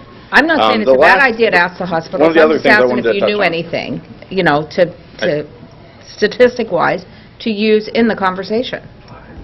I would ask you to look up your own stats there. I think How about the alcohol problems? What do they do with alcohol problems? I don't know, I'm looking at the problem that we have in town, Well, showing should we that, also look at alcohol problems? I don't know. Tom, you laughed when I brought up stabbings at the last meeting, so, I'm sorry? I The missed mall it. brawl, there was- I didn't hear you. My hearing aids aren't working well. I stated when I brought up stabbings at the last meeting, you laughed. I can show you Yeah, the video. because it was a lot less than what you said it was. No, it went Am I from 1 correct? to... No, it went from 1 to 10. Get you your fourth point. No, I still want to find out about alcohol issues. Oh, I But hope- we have, hasn't there been arrest? There hasn't been arrest, I guess, but there's been people stopped that have been let go, that I heard. Have I heard that? I think you should bring anything like that to fruition there, buddy. Well, have you heard that? I don't know what... Or do you know anybody that's happened to? That they were stopped, let's say in Pitcairn, and they were let go by the Pitcairn police maybe twice? I think that would, A, be an opinion, B, that should be something that should go to Scott Farrelly, the chief of the Pitcairn Police. I'm sorry? Getting back to Monroeville's issue, I would like to ask about the Monroeville Okay. brawl. You want to fly by that, right? The alcohol problems that maybe some people we know have that have been stopped in Pitcairn. Mr. Mayor, and am I they're able not to willing speak to without a admit that councilman they're an interrupting? alcoholic. Go ahead, Chad, finish your fourth Thank you. point. So we had the Monroeville brawl, right, where we had a bunch of teenagers come, and again, I know that happened across the country. How many arrests were made in that brawl? I don't know. I don't keep up with what they do every on a daily. Because what was reported on the news, and that's why I wanted to come and get the actual statistics here. What was reported on the news was that we called in buses, and the buses took, because a lot, actually not a lot, all of the Was the this from individuals- last year? Yes. Oh, okay. All of the individuals involved in the fight, 2 right, years. were not from Monroeville. So they were bused back to their place of origin. But if there were no arrests made, what does that send to people coming into Monroeville and doing crime? So you asked for solutions, I've given you solutions, I've showed you statistics, and then you shrug them off and say, well, Chad, you're just making Monroeville look bad. Look, we have a problem, we need to identify that, and we need to work with individuals. Chad, trust me, we do that. Okay, good. And I know you're running for mayor, and that's what this is all about. But let's just be kind of to the chase.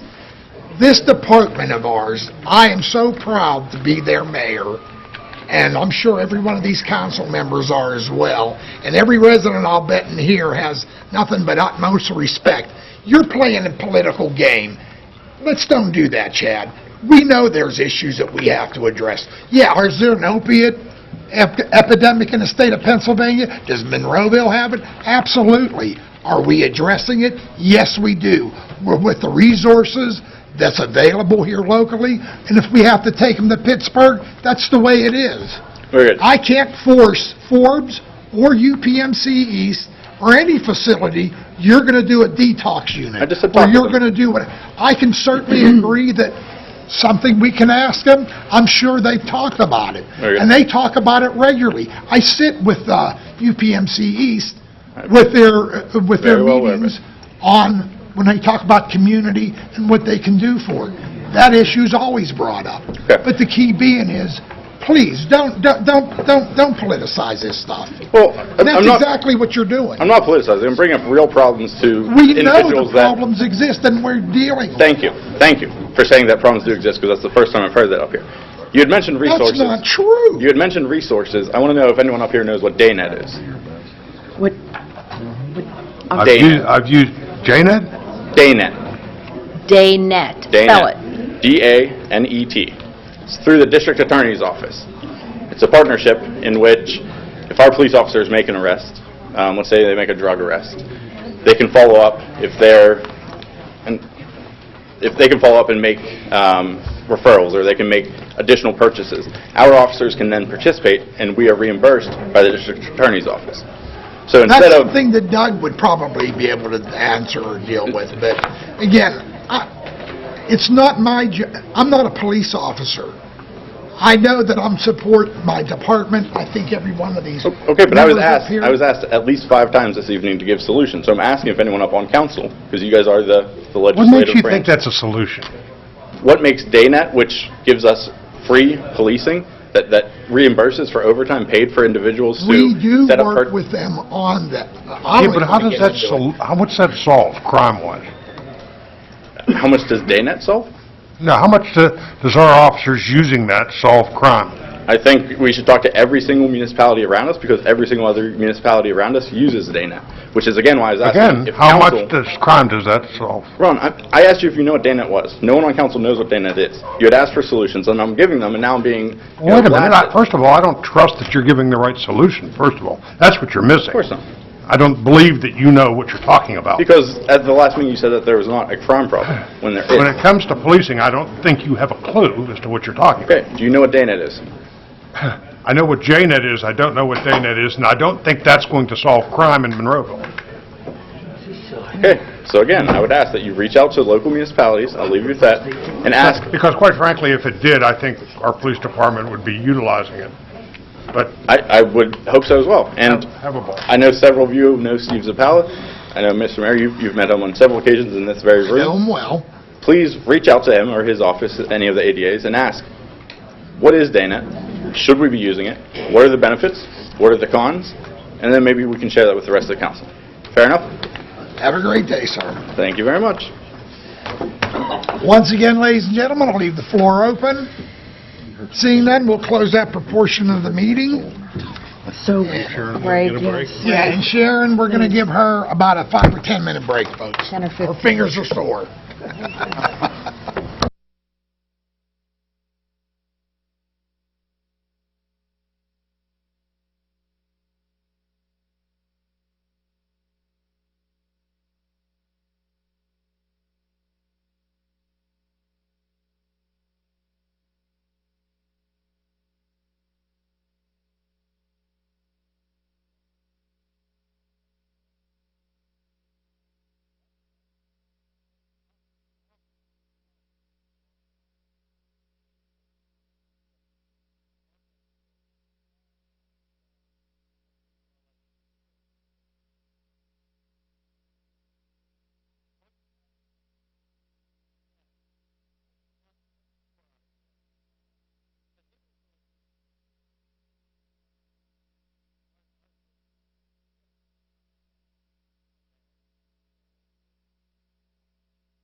Hear me? Here, you said okay.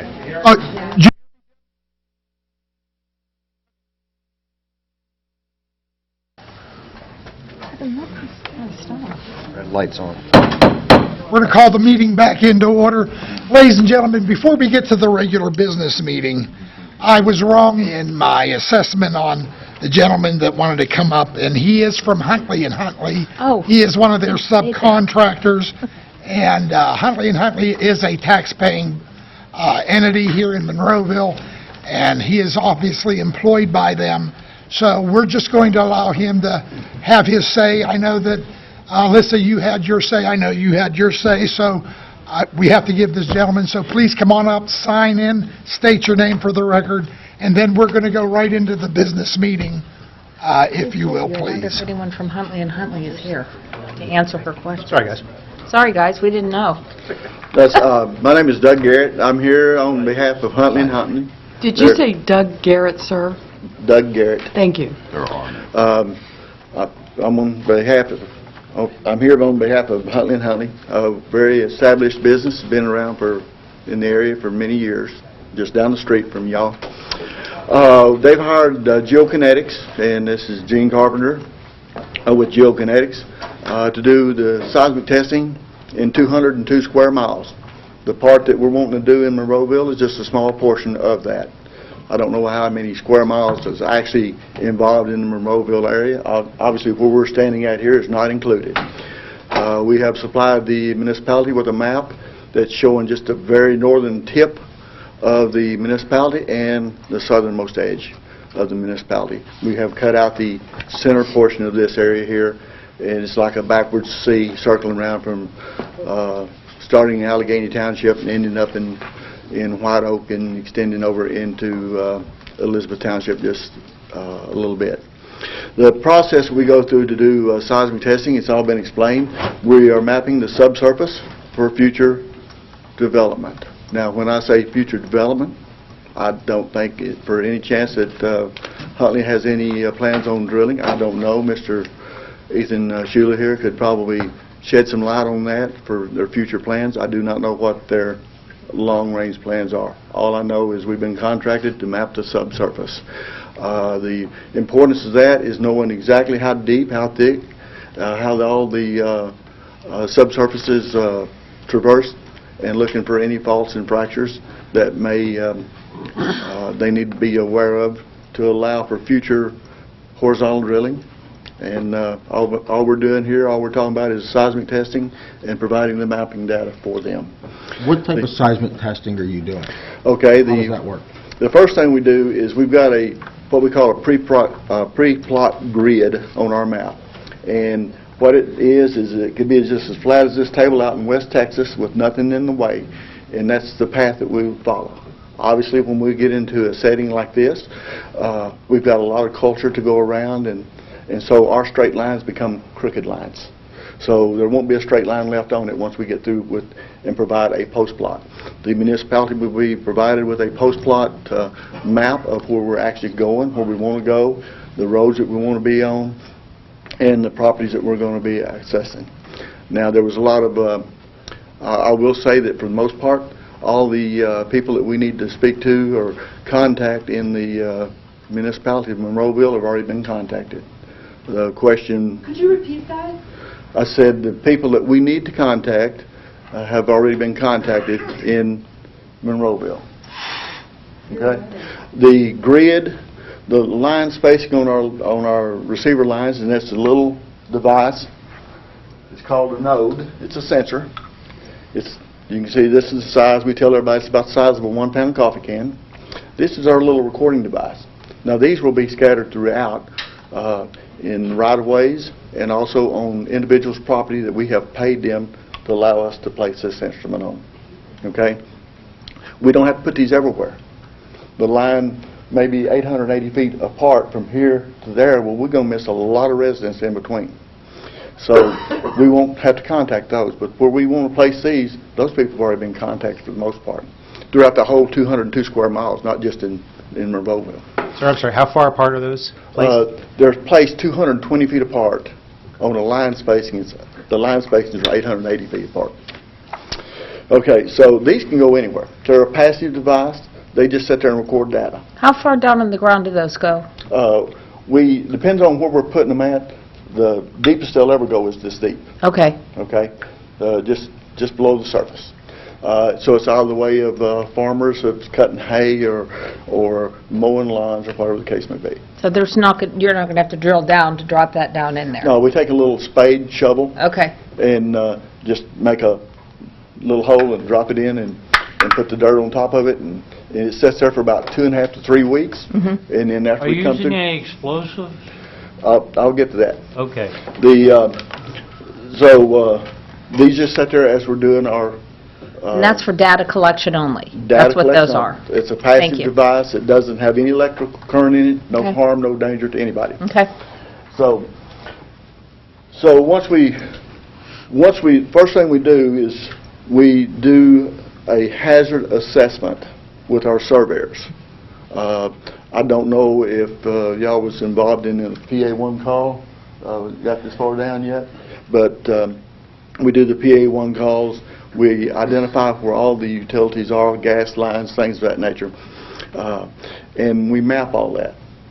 And we come up with a plan as to where we're going to go with energy.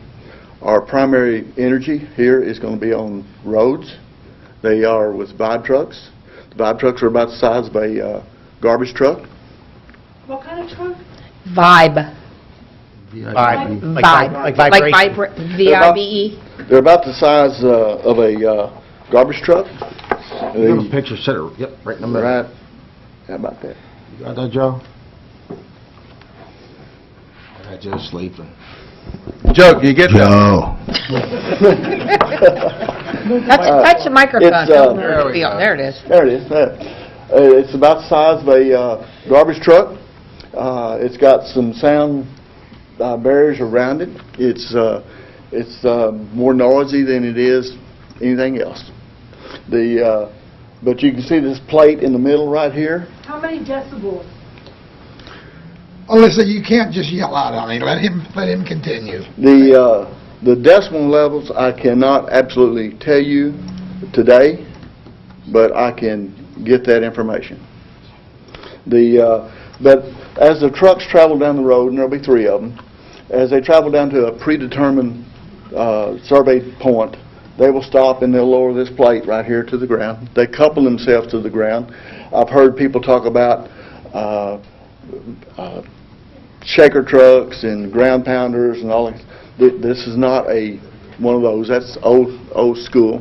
This is a Vibra-sized truck, and it couples itself to the ground with that plate, and it starts at a low frequency, about 10 hertz, and runs up to about 110 hertz, and it'll do that for 12 seconds at 4 times, and they pick the plate up and they drive to the next spot.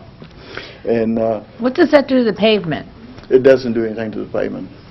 We've done multiple seismic projects in southwest PA, in a lot of municipalities such as this, in a lot of close quarter areas. We have done just the last couple of projects I've been involved in was in Elizabeth Township, Ford Township, Union Township, Fallowfield Township, Jefferson Hills, South Park, and Peters Township. We've done Vibra-sized testing in all those municipalities, so without any issues. The biggest concern, the biggest inconvenience is traffic, and of course we have our own traffic control plan company hired to help us maneuver through the municipalities and things. We do gather our permits necessary. I want to say that with the state roads, we'll be on all the state roads within our 202 square miles. We do offer to bond the roads for the municipality. We've secured all of our permits here from PennDOT for all the roads, all the state roads, and they never have required us to post a bond to this date. The only time I posted a bond on a PennDOT road was we posted a $10,000 bond for one bridge that was had a limited weight restriction, so, to get across it. So, but we deal with them regularly. They know that we don't tear the roads up, so they don't even require us to post a bond. But we do bond all the municipal roads. I have one more question. When Okay. you do the testing, is there any chance that it can do anything with our sewer systems that are kind of already having trouble? The sewer systems, and that's part of the, our surveyors work with identifying all that. We know, Like our stormwater runoffs and we know piping what, and all that? we know what the energy source is here, and we work with pure science, not speculation, okay? We know what kind of PPV and peak particle velocity that these trucks create as we're doing our testing, and we have our setback distances that we know are safe to us, and we're not going to do any damage to anything.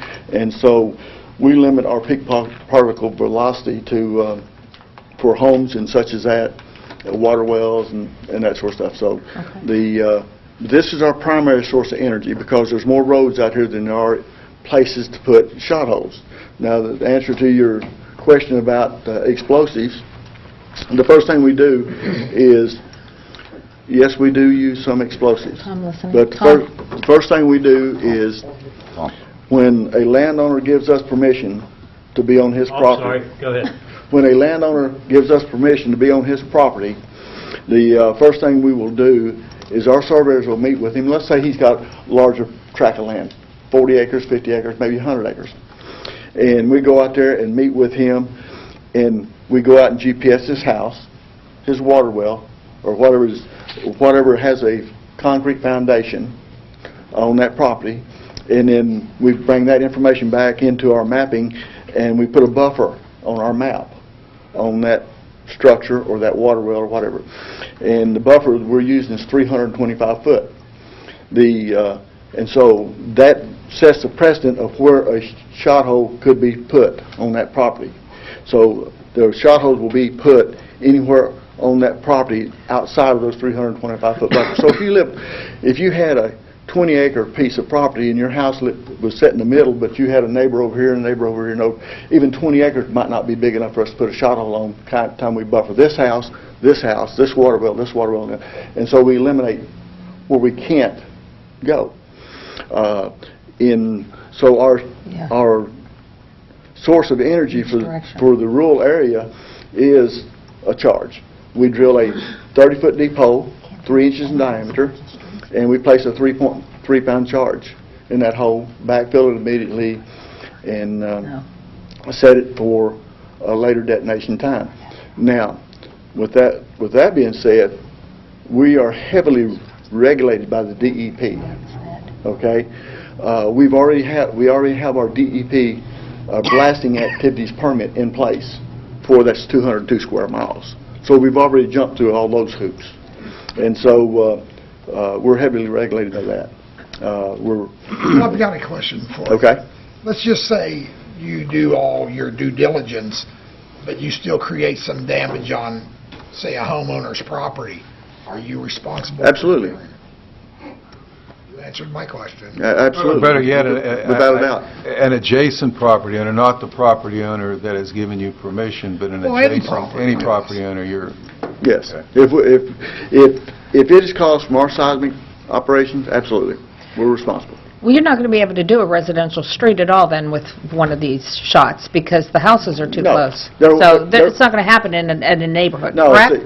No, that is correct. If you took, let's say everybody in y'all's municipality lived on an 8-acre piece of property, and we know that's not so, and they all lived in the middle of that property, there wouldn't be a shot hole in that whole parameters. I don't know what on the map where there could possibly be shot holes on the southern portion there's room will be. I don't have the map in front of me, so I know that the waste management site south of here is in the project. We're basically sitting right in the middle of the cutout area right here where we're at right now. So no, there won't be any charges in any of the neighborhoods. There's not going to be. And so Continue. I have a question. So with the vibration truck, whenever you bring it in and then you actually make your stop and lower that plate to the ground, are those specific spots plotted out already? Like, you know where that truck is actually going to stop, or do you just go along a road? He's saying no, you're saying yes. To be determined. At some point, they will be. Oh, So there's- the actual spot where you specifically drop that plate down, that will be plotted out? Yes. Now, from that point, and to Mrs. Gatos' point earlier, will there be a PA1 call done at that point to check where our sewer lines go, where the residential sewer lines are, where the stormwater? You want to come on up to the microphone, sir? Please state your name for the record, sign in. Gene Carpenter. I want to know. We do the PA1 call, of course, and we also have our surveyor meet with the municipality engineering departments. And that way, if the engineers know that Street X over here, you've been having problems, and the sewer lines or the water lines are really old, terracotta, really brittle, they're going to say, we don't want you to be on this street. We're going to say, okay, we'll move over to this street. How does this one look?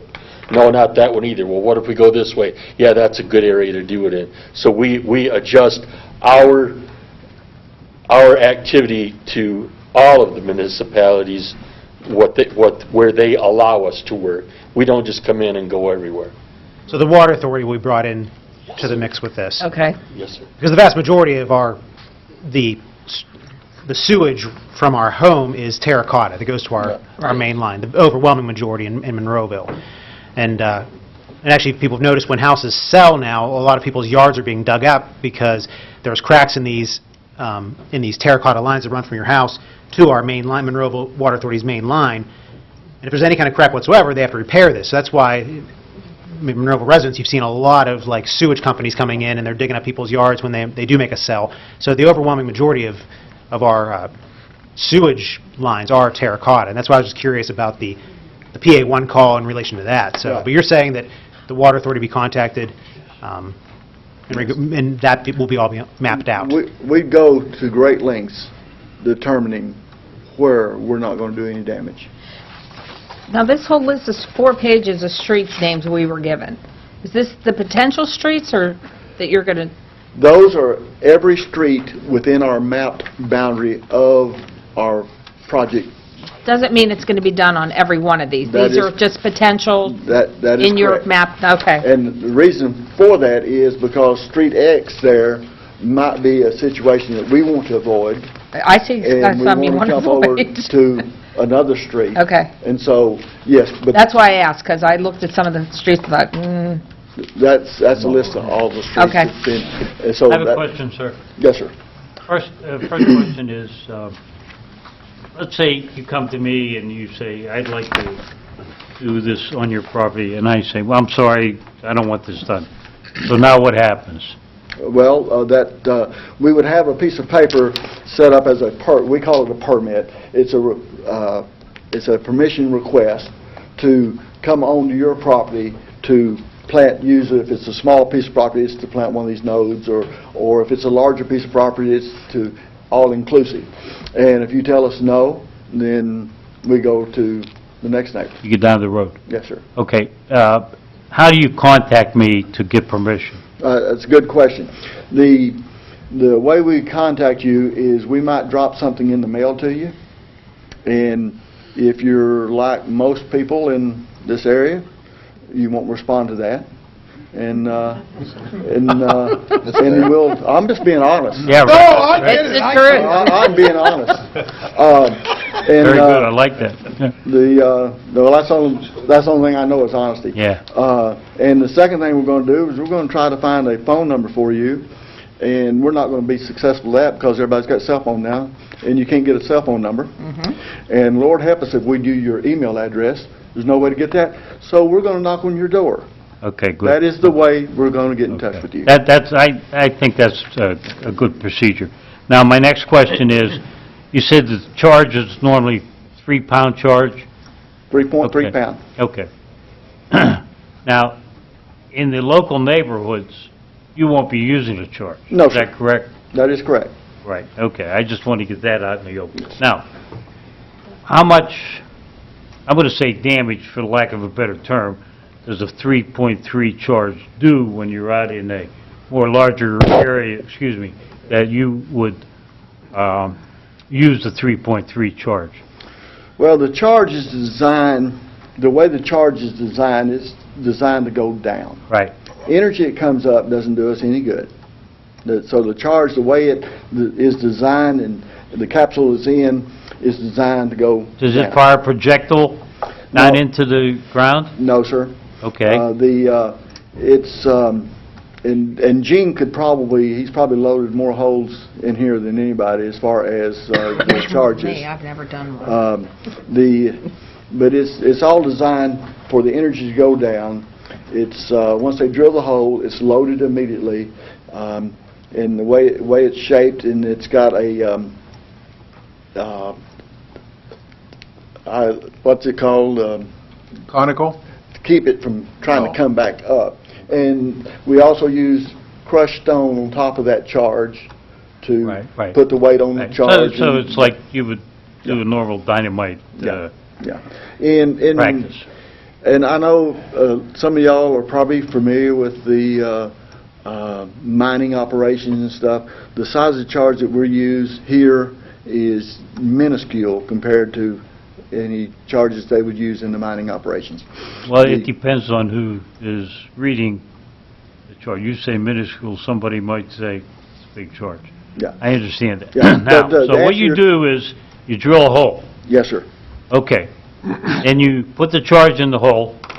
You pack it with stone or? Yes, sir. Crushed rock, crushed stone. Okay. And you fire the charge? Not right then. Pardon me? At a later point in time, yes. Right. Okay. So the charge is set off. That is correct. So now, what happens? Does it go deeper? Does it make the hole deeper? No, sir. It's not blowing up anything. Right. If we were shooting charges, if we could, and had charges set around this area here, and we're shooting charges right here, if everybody was real quiet, you might hear just a dull thud outside. And that was if it was just outside the parameters here. Okay. Most people will never hear a charge. I just want Will to you get that feel a on the tape. vibration, though? Could No, you? ma'am. No, ma'am. And no one has to No, be ma'am. evacuated from the area where the charge is? Let me tell you how they shoot the charge. When it comes time for us to shoot that charge, that particular charge, it's got, the shooters will go to that hole, wired up, and they've got a shooting cord. They're standing within 100 foot of that hole when they detonate it. So they're standing there looking at it. They're witnessing it. And then once they do that, they cut the cap leads off below the surface and go to the next hole, wherever it may be, over the hill or wherever it's got to be. Now, I want to go back up and talk about the trucks a minute. As we are going through neighborhoods and through towns and stuff, and we're doing this, we have a independent engineering company that monitors all of our work. We're going to monitor the closest building to that truck, okay? And what he's going to do is he's going to go up there and he's going to set his instrument, and when we're vibricized on this road out here, we're monitoring the energy going to that house, okay? We can tell you what the level of energy is going, and we're going to keep it below 0.35 inches. Most, the ordinance that the young lady brought up this morning, or earlier today, it seems like it's morning, earlier today, in that ordinance, I haven't even seen the one she's talking about, but I'll promise you it says that you've got to maintain a level below 0.5 inches. We stay below 0.35 on our monitoring. So, and if we shot a shot hole, a charge on a person's property, and we've done some 2D testing in the area recently. If we shot a charge and we monitored some wells out here as we were shooting a charge, the monitor at the well, while we shot a charge out here, didn't even register. So, zero.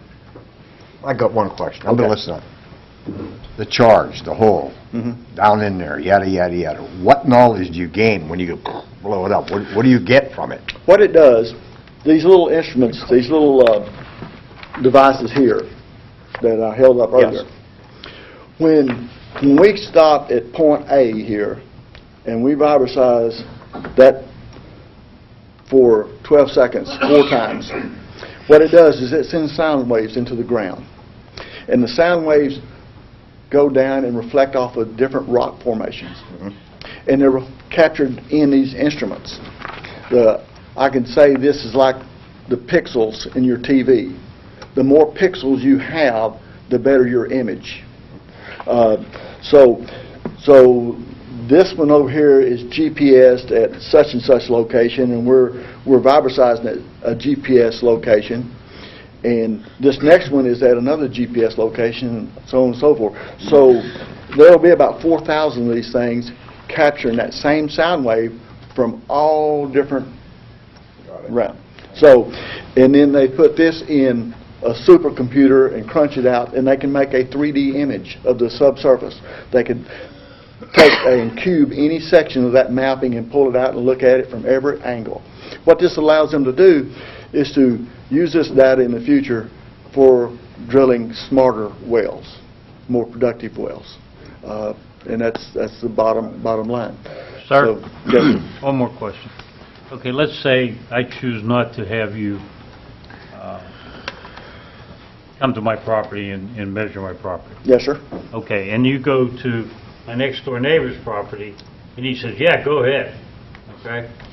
Now, let's say you find what you're looking for, but it's on his property, and it's also on my property. Okay. Now, can you drill his property vertically and then go horizontally over to my property and take from my property, even though I chose for you not to do the seismic test on my property? Okay. The horizontal drilling. Pennsylvania is a right of capture state. Okay. That allows for vertical drilling on your neighbor's property, but not you. In other words, so you can drill a well vertically on this gentleman's property and extract gas that's coming from underneath your property because it's right of capture, because there's no setback distance for that in the rule of law here. There's only 2 states in the United States that has right of capture, Pennsylvania, West Virginia. So if it's there, it could move from my property over to his property. Yeah, and so gas travels. Now, horizontal drilling, they will not drill underneath your property, okay, without having a lease in place to allow that. So, but now they might drill underneath your neighbor's property horizontally this way, and your property sits like this. They're still doing the same thing. They're taking gas from over here, and they're getting it over here legally. Right. So it's right of capture rule. I don't. Do they pay them for that? They pay the people that. The property they're capturing it in? They pay on? the people that they're drilling underneath. Okay. Okay. But not every resident has the mineral rights underneath their property. I would suspect not. But you'd be surprised. A lot of them do. Is that done through when you get your mortgage? No. In your deed when you buy and sell your property, Yeah. there's usually a reservation or not there telling you that you're. That's what I meant when you get your mortgage, whenever you buy your property, and You it would be can't- on your deed, right? Yes. Okay. This is what I do for a living. A few years ago, I bought 10 acres, and my parameters on buying that 10 acres, because I didn't have time to go to the courthouse and search and see if the mineral rights was with that property. I just did not allow the seller to retain them. In other words, and so I still don't know if I have them. or So not. if they had them, it would transfer to you, they couldn't keep them? Yeah. So, just So- in case? Yeah. I gotcha. You might touch on this, and maybe it's a question for Mr. Ratcher, or perhaps maybe Mr. Hugus. So in Allegheny County, how does a resident find out if they have the mineral rights to their property? They'd have to go to the courthouse and do their own research on that.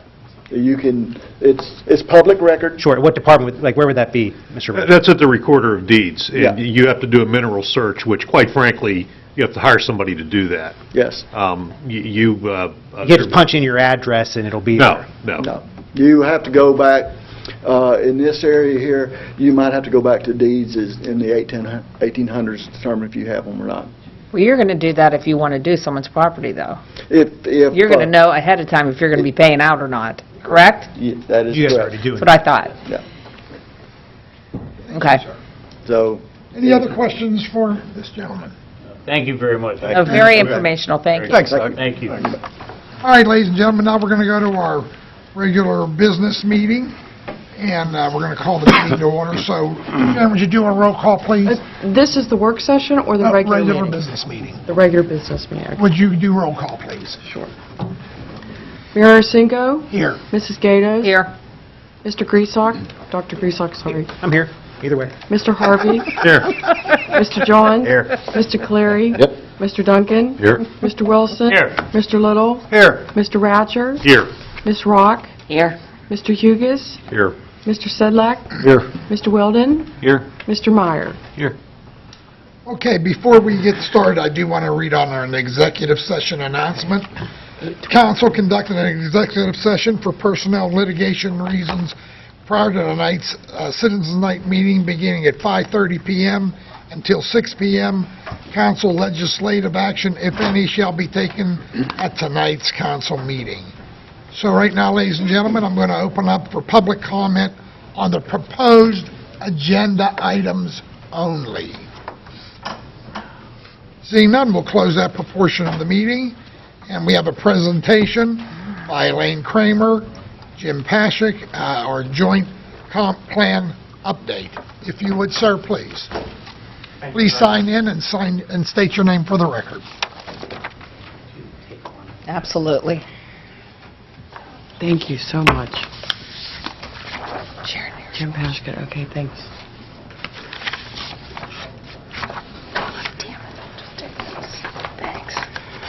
Thank you very much for giving me a few minutes of your time to chat a little bit about where we are with the comprehensive, the implementable. State your name for the record, sir. Jim Pashik, thank you. Very good. What I'd like to do is just very briefly talk about where we are with the comprehensive plan. We've been working on it. Many of you attended our kickoff meeting last September, and thank you for doing that. We've been working diligently with the steering committee that you've appointed, and we had a public meeting which was well attended. Some of you I know were at that public meeting as well. We've conducted some research on trends, and we've worked with Fourth Economy. Some of you may know them as some folks that are familiar with projecting trends in communities in this part of the state. And we've worked with the steering committee to identify some key issues in the municipalities. So the committee told us what kinds of things they were concerned about, and I passed around a one-page handout that identifies those 6 issues. The community and our steering committee told us about how important transit and community connectivity is, and community connectivity can include bike trails as well as public transportation. And we're looking for ways of improving bus stops, providing ride-share opportunities, and some bike and walk routes in the community. We're looking at recreation improvements. And people said that if we want to attract young people with families, we need to do even more. You have a terrific park system right now, but maybe we can do more. And so we've been asked to figure out how that might be done to attract young families. And so we're starting to look at how we could develop a community center. Is it even feasible? So we'll look at that and the financing of that. And we'll be looking at whether there's an opportunity for a destination playground or a spray park as something that might fit the need in terms of, again, attracting young families to Monroeville. As you know, we're working with Churchill and Wilkinsburg on this, and so we looked at if there were any opportunities for savings of funds for shared services. And so we've been looking and working with the managers on that. You've asked us to look at the large development sites, the old U.S. Steel headquarters, the Westinghouse sites, both in Monroeville and in Churchill, to see if there's any ways we can encourage development of those, because obviously, as they sit now, they don't generate much revenue. And we've talked about looking at housing and property maintenance. We see a growth in the absentee landlords, and we're concerned. It's not a problem right now, but it's so much easier to solve some of those problems right now when it isn't a problem than to do so once it becomes blight and you have a serious problem. So we'll look at ideas of heading that off. And the last one is the community awareness and positioning. It's kind of branding. The idea is that, again, in attracting young people and families to the communities, what can we do to position this east end of Allegheny County to make it attractive? And so we'll be developing some strategies for that as well.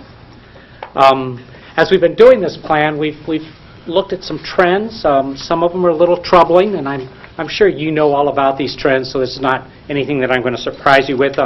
As you know, right now, population is either flat or slightly declining in each of the communities, and we know that at least in Monroeville, the community is getting older. So those are two significant impacts on your revenue streams, because you're looking at lower populations, so you're not having the number of people in the housing that you get, and also the income tax credit or income tax that you get from, as we get older, we have less income, so you won't be able to tax that. So those are two things that are challenging for these communities and many communities in western Pennsylvania.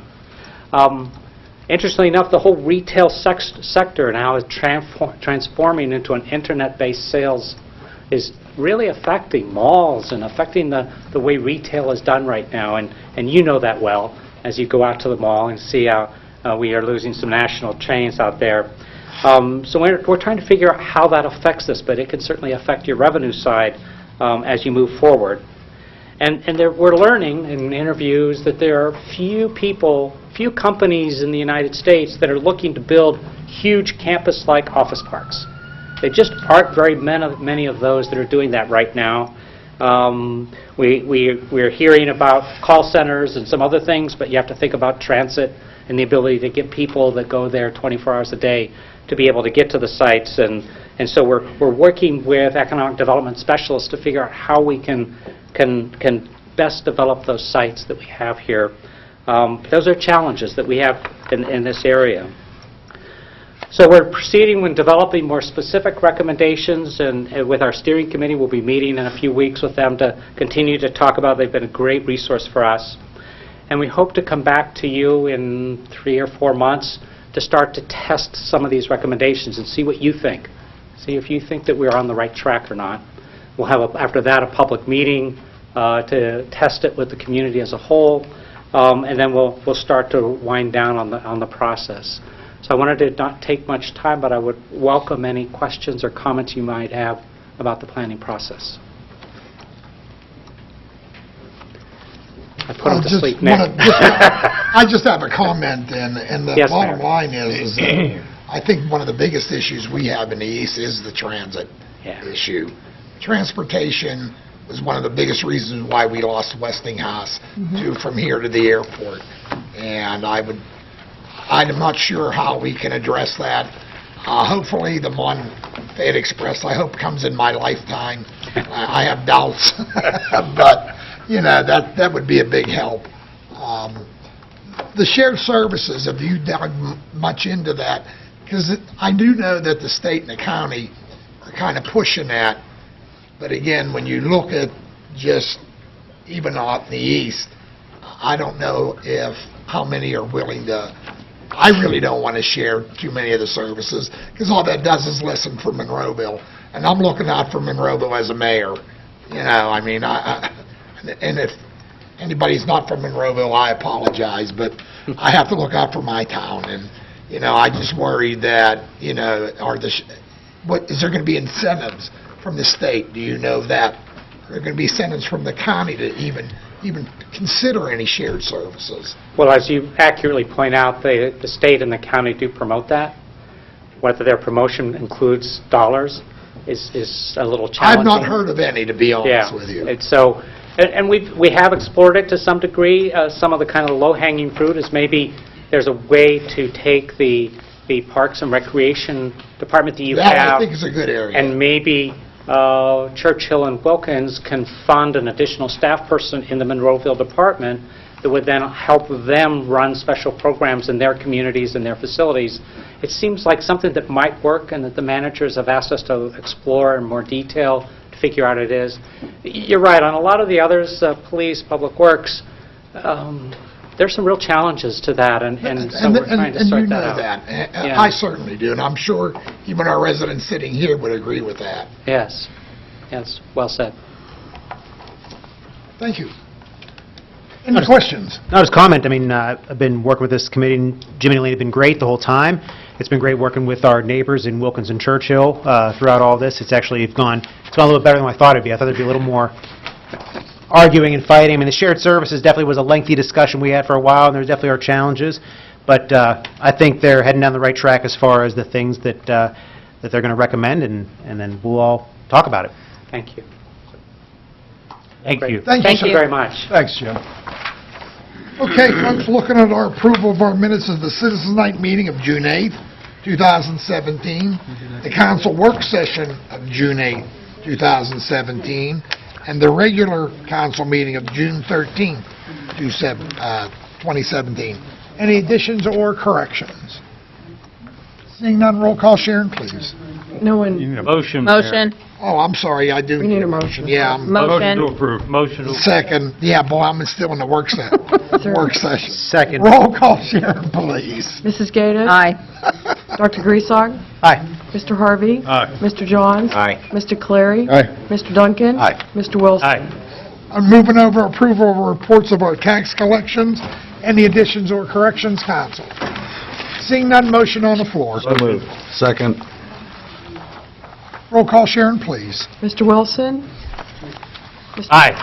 Mr. Duncan? Aye. Mr. Clary? Aye. Mr. Johns? Aye. Mr. Harvey? Aye. Dr. Griesach? Aye. Mrs. Gatos? Aye. Moving to our payroll report. Any additions or corrections, council? Freezing. Seeing none, is there a motion on the floor? Motion. Is there a second? Second. Roll call, Sharon, please. Mrs. Gatos? Aye. Dr. Griesach? Aye. Mr. Harvey? Aye. Mr. Johns? Aye. Mr. Clary? Aye. Mr. Duncan? Aye. Mr. Wilson? Aye. And our list of bills and budget transfers. And Tom, we'll start off with you. No question, sir. Very good. Aye, Steve? Paul? No, sir. Jim? Yeah, I have one. Please. I'd like to, on page 14, Selena Tent Company. We purchased a tent for the parade, which you were there, down at the mall, the big new tent. I was there when they opened it. I was there when they put it up. I come out of a package, they even had a brand-new tarp to lay it on, but when it all went up, right here it looked like somebody had taken the sticker from it, and there was a hole in it. There's a hole in the new tent, and Mr. Adams has called these folks. He's waiting for another answer, but first off, they pretty much said, it's our fault. Well, we're going to dispute that a little bit, and I'd rather not see us. I understand it's been approved, but I don't think the check has been sent yet. I'd like to get that resolved. No checks are sent until it's approved. I'd like to get that resolved No before we checks mail are them their check. I would have to agree with that. You know what I mean? Hold that payment. Do a separate. Yeah, we'll hold that Motion to amend payment. the list. Is there a motion to amend that list? Just, and read that out loud there, Jim, the company. Selena? Wait. I'd like to make a motion to amend paying Selena Tent, am I saying that correct? Selena Tent Incorporated for $3,044.53. Is there a second? Second. Questions or comments? Roll call, Sharon, please. Mr. Wilson? Aye. Mr. Duncan? Aye. Mr. Clary? Aye. Mr. Johns? Aye. Mr. Harvey? Aye. Dr. Griesach? Aye. Mrs. Gatos? Aye. Thank you. Okay, any other questions or, You have to go. oh, yeah, that's right. Ron, Nothing. Nick, No questions, Mayor. and Linda. Nothing, sir. Motion on the floor. Motion to approve the bills Second. As amended. as amended. Is there a second? Second. As amended. Roll there an call, echo? Sharon. Yeah, there is. Mrs. Gatos? Aye. Dr. Griesach? Aye. We know what we're Mr. doing. Harvey? Aye. Mr. Johns? Aye. Mr. Clary? Aye. Mr. Duncan? Aye. No, stop. Mr. Wilson? Aye. Okay, now we'll move over to vacancies on our boards, commissions, and authorities. Linda, we'll start off with you this evening. Any nominations or appointments? No, sir. Nick? Nothing this evening, Mayor. Ron? Nothing. Jim? Yes, sir. I would like to nominate Michelle Duncan to fill the vacant seat of the Monroeville Municipal Authority created by the death of Mr. Spillman. And that is good till December 31st. That of this is year. correct. Is there a second? Second. All in favor? Aye. Opposed? Ayes have it. Any other, Jim? That's it, sir. Paul? Nope. Steve? I have nothing. And Tom? Mayor, I do. For the Parks and Rec Board, Scott Gallagher, pastor of the Methodist Church Is this a in Garden City. nomination or an appointment? Nomination. Can I question, we have to accept his letter of resignation first? From the Ethics Board. Yeah, it's on the Well, agenda. it's on the letter. Oh, yes, you're Do right. we have to accept that Correct, yeah. first prior to doing this? Let's do that first, Mayor. Please. I would like to Yes, sir. enter for the record the request to resign from the Ethics Board by Scott Gallagher, and I would like to nominate So wait, Scott... stop there. No. Stop, let's do one at a You time. got to nominate, your I'll second his motion for the offer to accept the resignation of Scott Gallagher. There we go. Roll call, Sharon, please. Mr. Aye. Wilson? Mr. Duncan? Aye. Mr. Clary? Mr. Johns? Mr. Harvey? Aye. Dr. Griesach? Aye. Mrs. Gatos? Aye. Thanks, Paul. You got it. Okay, Now, now, Paul. I would like to nominate Scott Gallagher, pastor from Garden City Methodist Church, for the Parks and Rec Board as a representative from Ward 7. So I'll second that. You got it. All in favor? Aye. Opposed? Aye. Ayes have it. Any other, Tom? That's all, Mayor. All righty. There we go. And we'll move over to our old business, and Tim, if you would. Okay, the first item is the James A. Rudder. This is a rezoning. Applicant is requesting the rezoning of properties totaling 41.852 acres from S Conservancy to C2 Business Commercial. The parcels are located at 4917 Old Rolling Pin Highway, known as Allegheny County Lot and Block Numbers 1244 F365 and 1244 C287, and are owned by James A. and Janet Rudder. A public hearing is scheduled for this. My understanding, though, is the applicant has submitted a letter tabling the rezoning and waiving all time limits. Isn't this on the thing? Hasn't this been tabled already, or is this the first time? This will be the second time for This this. is, So we don't have it's to- presently on the table, you So can we just don't leave have it to- there. just leave Correct. it there. That's Okay, So it's already tabled. right. And they go to new business. Okay, new business is subdivision, Shane Kuhn, Jim Markle subdivision. Applicant is requesting preliminary and final subdivision approval of tax parcel 859J192 Markle property in order to create a property that will be consolidated with tax parcel 859J16, the Kuhn property. Lot 1, Markle, will be reduced to 1.77 acres, and Lot 2, the Kuhn property, will be increased to .122 acres. The Markle property is located at 2163 Grandview Avenue, and the Kuhn property is located at 2165 Grandview Avenue in the R2 one-family residential zoning district. The Planning Commission recommended approval with the conditions. Motion on the floor. Motion to approve? Is there a second? Second. Questions or comments? Roll call, Sharon, please. Mrs. Gatos? Aye. Dr. Griesach? Wait, you have to stay there. You're going to let them talk. Go ahead. Mr. Harvey? Aye. Mr. Johns? Aye. Mr. Clary? Aye. Mr. Duncan? Aye. Mr. Wilson? Aye. Tim, if you would. Okay, the next one is the Manjunatha, Sharika, and Keitha. I think I got that right. Land Development. Don't ask me to say it again.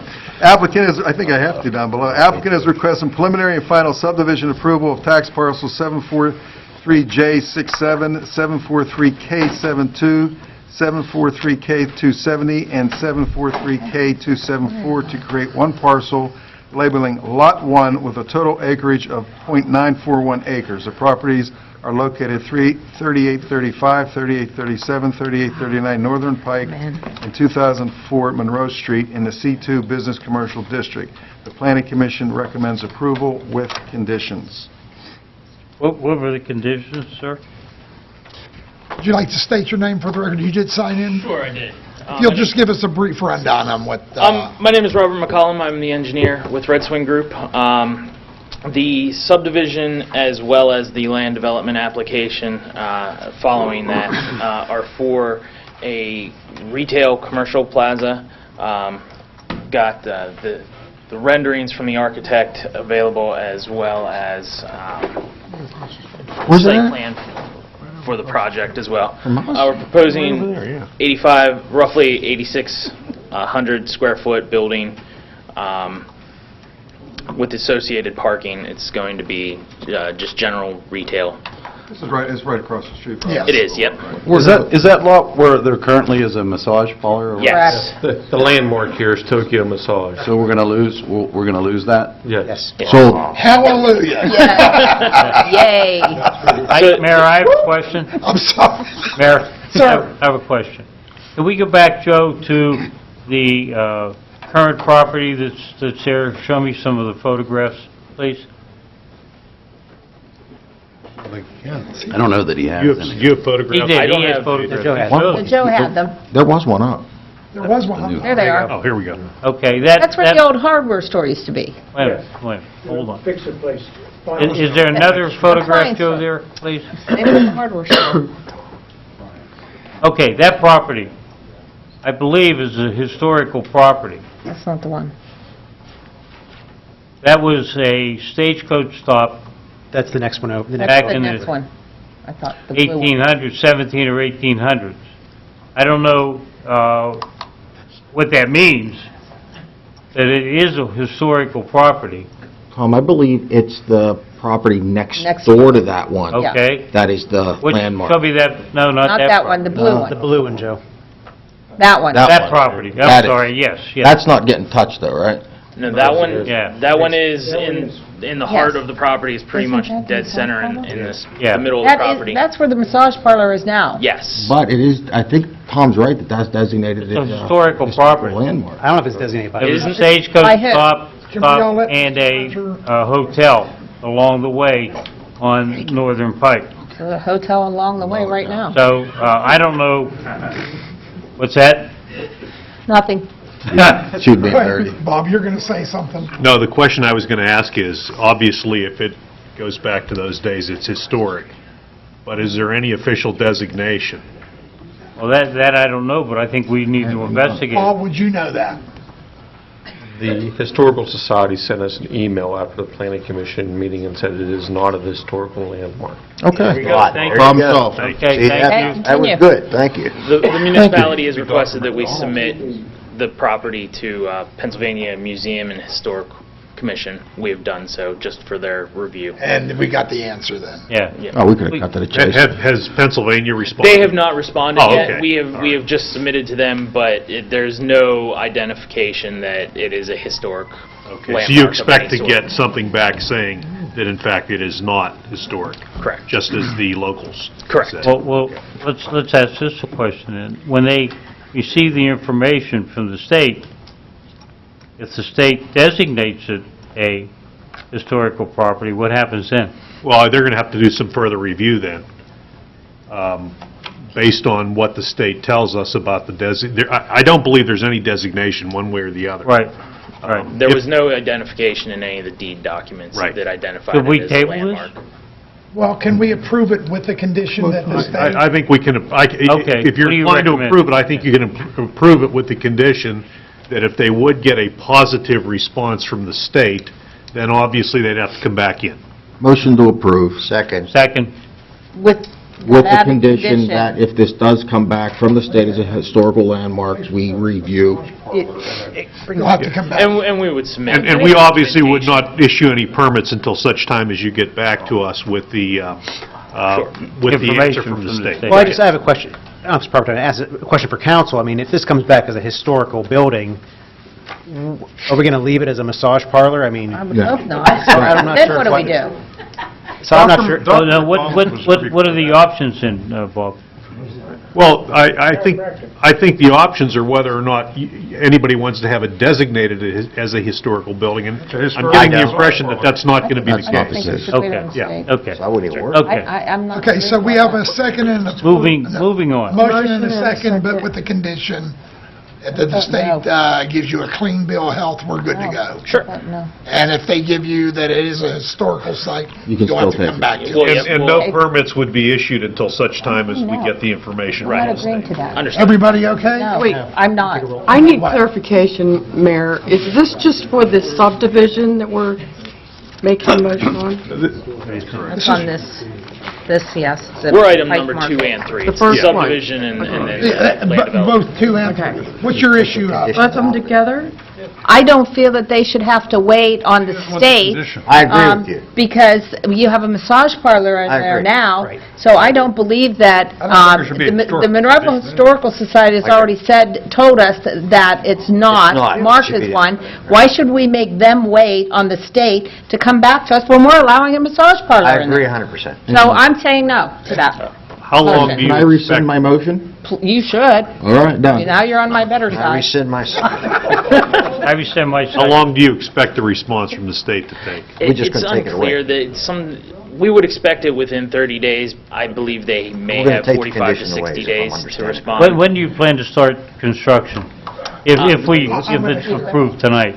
If we get approved tonight, we're awaiting PennDOT HOP approval, so we still have a few things that are in the process. don't need the I would expect construction would be, Right. So based on the current 30 to conditions 60 day time as frame. listed here, I Right. make a motion to approve. I will second that. Okay. Do we have to withdraw his We did. first They motion? did. We I did already did. withdraw. Okay. Gone. Okay, there's a motion and a second to approve. Just run it. What you see. What you say. As it is. written. Let's go. Any other questions or comments? No. Roll Good call, luck. Sharon, please. We gotta do it. Dear Mrs. God, what a Gatos? night. Aye. Sorry, Mayor, we're trying to vote right now. I'm sorry. Dr. Griesbach? Uh-oh. Mr. Harvey? Aye. Mr. John? Aye. Mr. Aye. Clary? Mr. Duncan? Aye. Mr. Wilson? Aye. Good luck, young man. I'm glad we got that. Thank cleared. you. We Thanks. on both the subdivision and the site plan? Yes. Okay. Tim, if you That would. was for both of them? Yes. Okay, item number 4 is the Edmund Haberly Consolidation Plan. Applicants requesting preliminary and final subdivision approval of tax parcels 5545M228 and 545M231 to consolidate the two properties into one parcel labeled Lot 1 with total acreage of .142 acres. The properties are located at 2635 3rd Street in the R2 one-family residential zoning district. Motion to approve. I'm sorry, Planning Commission has recommended approval with conditions. What's the conditions? I'm sorry. They're the standard subdivision conditions. Okay. Sorry, Paul. They are the standard subdivision conditions. Mr. Wilson made a motion to approve. Motion to approve. Second. Any questions or comments? No. I just wanted to see what, I wanted to see where it was and what they were doing. I'll give you He has it there, I just... I'll give you another historic landmark. It used to be where the fire whistle was for number 3's fire station. Roll call, Sharon, And it is please. not a historic landmark. That whistle's not? No. It's currently just a little strip. Mr. Wilson? Mr. Wilson? Going down the... Aye. Mr. Wilson? Aye. Mr. Duncan? Aye. Mr. Clary? I apologize. Mr. Johns? Aye. Mr. Harvey? Aye. Dr. Griesbach? Aye. Mrs. Gatos? Aye. Thank you. Thank you. Thank you. Good luck. Good luck. Tim, if you would. Why don't we jump to number 7 here first, because that one has the public hearing to it. We can do that. Okay, BPMI Elmhurst Group, 3500 Technology Drive. This is number 7. We're jumping ahead because this has a public hearing to it. Applicant requests conditional use approval pursuant to Section 401.8 of the Monroeville zoning ordinance, number 1443, as amended to permit the cut and fill operation of approximately 77,800 cubic yards of earth for site preparation and construction of a 90,000 square foot addition and related site amenities. Property is located at 3500 Technology Drive in the L Special Use Zoning District, and this will be a public hearing. Bob, if you'll run the meeting. Okay, and we will open the public hearing. Is the applicant represented? See, you're here in front of us. Would anyone who's going to give testimony please be sworn in? That includes anybody in the audience who would like to ask a question or make a comment. If you're not sure if you're going to come up or not, go ahead, stand up and be sworn, and if you don't come up, no problem. So everybody who might testify, please raise your right hand. You swear to tell the truth, the whole truth, and nothing but the truth, so help you God? I do. Would you identify yourselves, please, and sign the register in front of you? Brian Miller with the Elmhurst Group. Ben Hunter, Langen Engineering. Dawn Felder, counsel for Elmhurst Group. John Eddy, counsel for Terra Capital Associates, the property owner. Proceed, gentlemen. So the site's going to be a 90,000 square foot addition next to a existing 179,000 square foot building. And in addition to that addition, we're also constructing a 630 space parking lot, which is where our conditional use is required because we're obviously disturbing or moving more than 10,000 square feet or cubic feet of earthwork. Okay, can you show us your drawing of the project there? Can we see that? Just to get an idea. I know it's beyond the scope of what the conditional use hearing is, but it'll give everybody an idea of what you're doing over there. Okay, so this is the proposed addition right here. There's going to be a small patio area for outdoor space. This is the existing building right here. The existing parking lot comes to right about here. We're acquiring about 7 acres on this area to build up the parking lot. Right now, this building's underparked, so when we complete this addition, obviously we're also removing some parking. This is going to supplement both the proposed addition and the existing building as it is right now. Where is the addition in relationship to the current building? Can you say that again, please? The addition, where is that located in relationship to the current building? The current building is the light orange color. Okay. The proposed is the darker orange with the black outline. Okay, so it'll be to the right of the current building?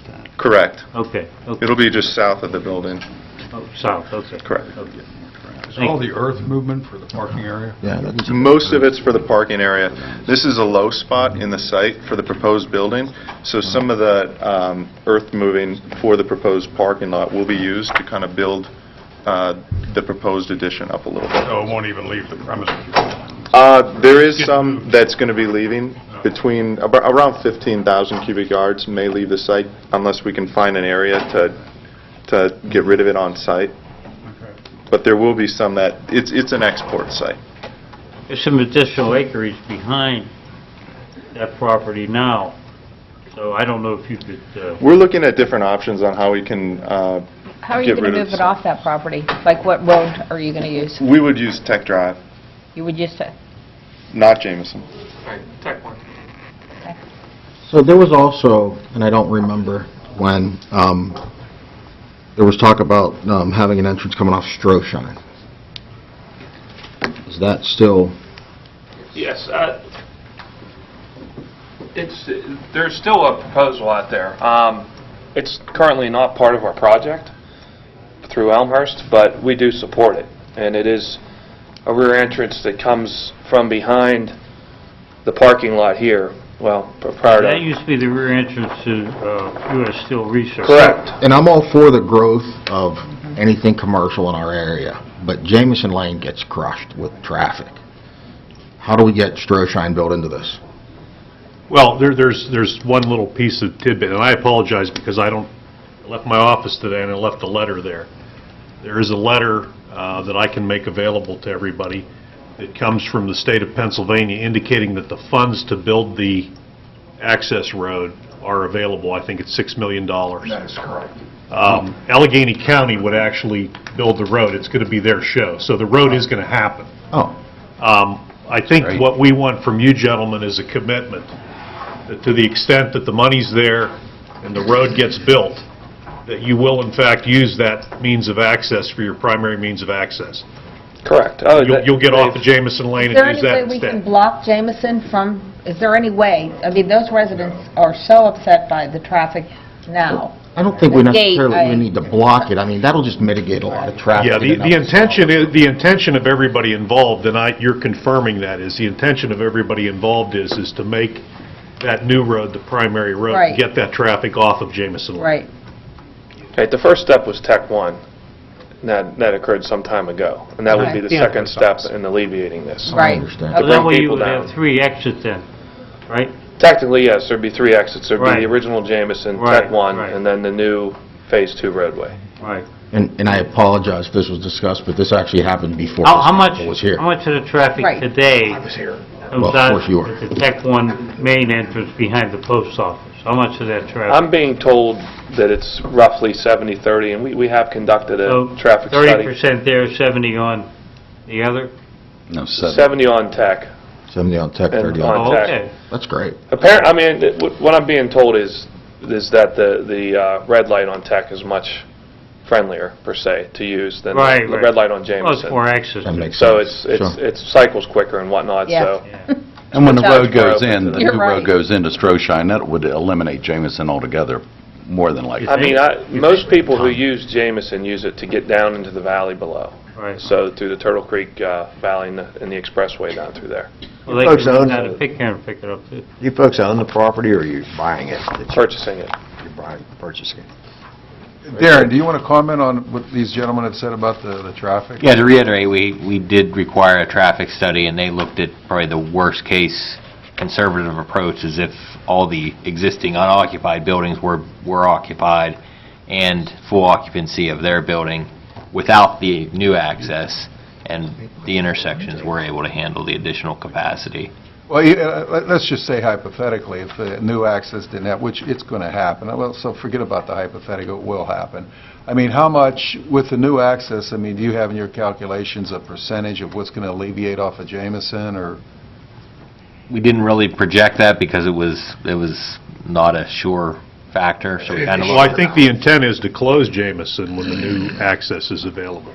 And I think that's what we're asking for a commitment from you folks for, That's kind of what I is said. to agree that if the new road becomes a reality, you will in fact use it and you will close Jamison as a means of ingress and egress. Or close it as like with a gate, so that way, at Well, least for Could public be safety. Emergencies for emergency vehicles. Emergency use. Right, so That's there how is a originally it gate was. there now that's Yes. open all the time. Yes. And there was talk of it, to have it closed. So we'd have to work with Bechtel to close that down permanently. We'd have to get some buy-in from them on that as well. And they've talked about that internally. Yeah. I really can't speak on their behalf. Okay, But the it's- whole purpose it's been- of, the whole purpose of the battle that was fought to get the $6 million and to put the alternate access road is to get the traffic off of Right, Jamison. right. Just to, alleviate that and have a new way down into the valley. I understand. I just can't speak for them at this point, but we So would- we need to get that commitment. we would be proactively working with them to shut that down. Bob, question. When U.S. Steel was flourishing back in the 50s and 60s, obviously they had a lot of employees there. And they had 3 exits. They had just Shoshine Road, they had basically behind the post office there, and then they had the other road going out to the red light. And how many employees, you basically know how many employees are currently there? It's in the sixes Pardon right me? now, in the 600 range. Okay, yeah, I that's, thought with yeah. the new addition, it'll be closer to about 1,200. Once, that's over a, give That's or over take, a a long 5-year, period. Right. 5 to No, 8-year I get projection, that, I right? get Right, that. right. They're looking at 50 roughly a year. No, but my point is that when U.S. Steel was strong there, they had 3 entrances and exits. What happened to So why couldn't Stroshine? they maintain the 3 entrances It and deteriorates. exits in order to It's closed? be able to work it properly? Well, one of those exits has been closed for many years. Okay. Oh, it's closed forever? The one It was that goes just not down to it wasn't Right. maintained, Yeah. and Right, it just right, went yeah. to I just hell. wondered when Right. he said that, like, well, what happened to the original one? But the So- point behind obtaining the funding for the alternate access road was to get the traffic off of Jamison Lane. That was the whole reason for Okay, doing it. okay. I think that'll alleviate the problem once that is in. I believe so, too. Are there any other questions from council for the applicants? I would just ask Mr. Hugus, they're meeting everything as far as the stormwater runoff, all that kind of... Yes, they have submitted all their information to us, it's being reviewed. We're going back with some minor comments, but it's like any other project, we don't issue any permits until everything's finalized. Okay. I did want to just interject as we're talking about the back access road that, Jameson Lane and Elmhurst Group have agreed with Terra Capital to mutually cooperate and, have that, come to fruition. And I believe Brian had submitted to Paul sort of a letter that memorialized Jameson Lane, agreeing to work together with the seller and the municipality to have that come to fruition. And so, that is why with the conditional use permit, while we're asking for it now, we're under agreement, so we have the equitable interest in the 7 acres that we're acquiring. But as soon as, we acquire that and we close on the property, then, my client wants to start, the excavation and the grading, which the timetable, I believe, is next month to do that. So that's why we're asking for the conditional Bechtel use has always permit. been a great neighbor, and we're excited about their adding the addition. Yes. Yeah. Are there any interested parties in the audience that would like to ask questions or make a comment? If there are, come forward, please. Sir? Yes, my name is John Eddy. I'm an attorney for Terra Capital, and I just wanted to add something to what Attorney Felder just said about cooperation. There's also, as part of the agreement between, and it's a separate agreement, and it doesn't really concern you, ladies and gentlemen, other than I just wanted you to be aware of the fact that not only have we entered into an agreement to cooperate with regards to the construction of the access road, the Stroshon, which is extremely important to everybody here. There are other matters as well that are contained in that agreement. For example, the powering up of the site, getting electric back to those buildings, restoring gas, which was disrupted during the construction of the Tech One road, which that's also part of there was some what we call defective workmanship that was done, and that road's not what it should be. We got an engineering study from Gateway Engineers to come up with a punch list of things that needed to be done to fix the road surface, to take care of some drainage issues and so forth. We've agreed to cooperate with regard to all those things, which will only increase, the marketability of that property or the desirability of people to occupy and commercially use that property again, which that property needs to be productive. Oh, yeah. It's a great asset to this community, so I just wanted that to be part Well, of it sounds like you're... Very good, thank you. Thank you. Very Sounds much. like you're willing to improve the infrastructure that's in the area, too. Absolutely. And that for Correct. us is extremely Yes, important. very important. Thank you. Thank you. Anyone else? Seeing none, we will close the public hearing. A motion to that effect? Motion.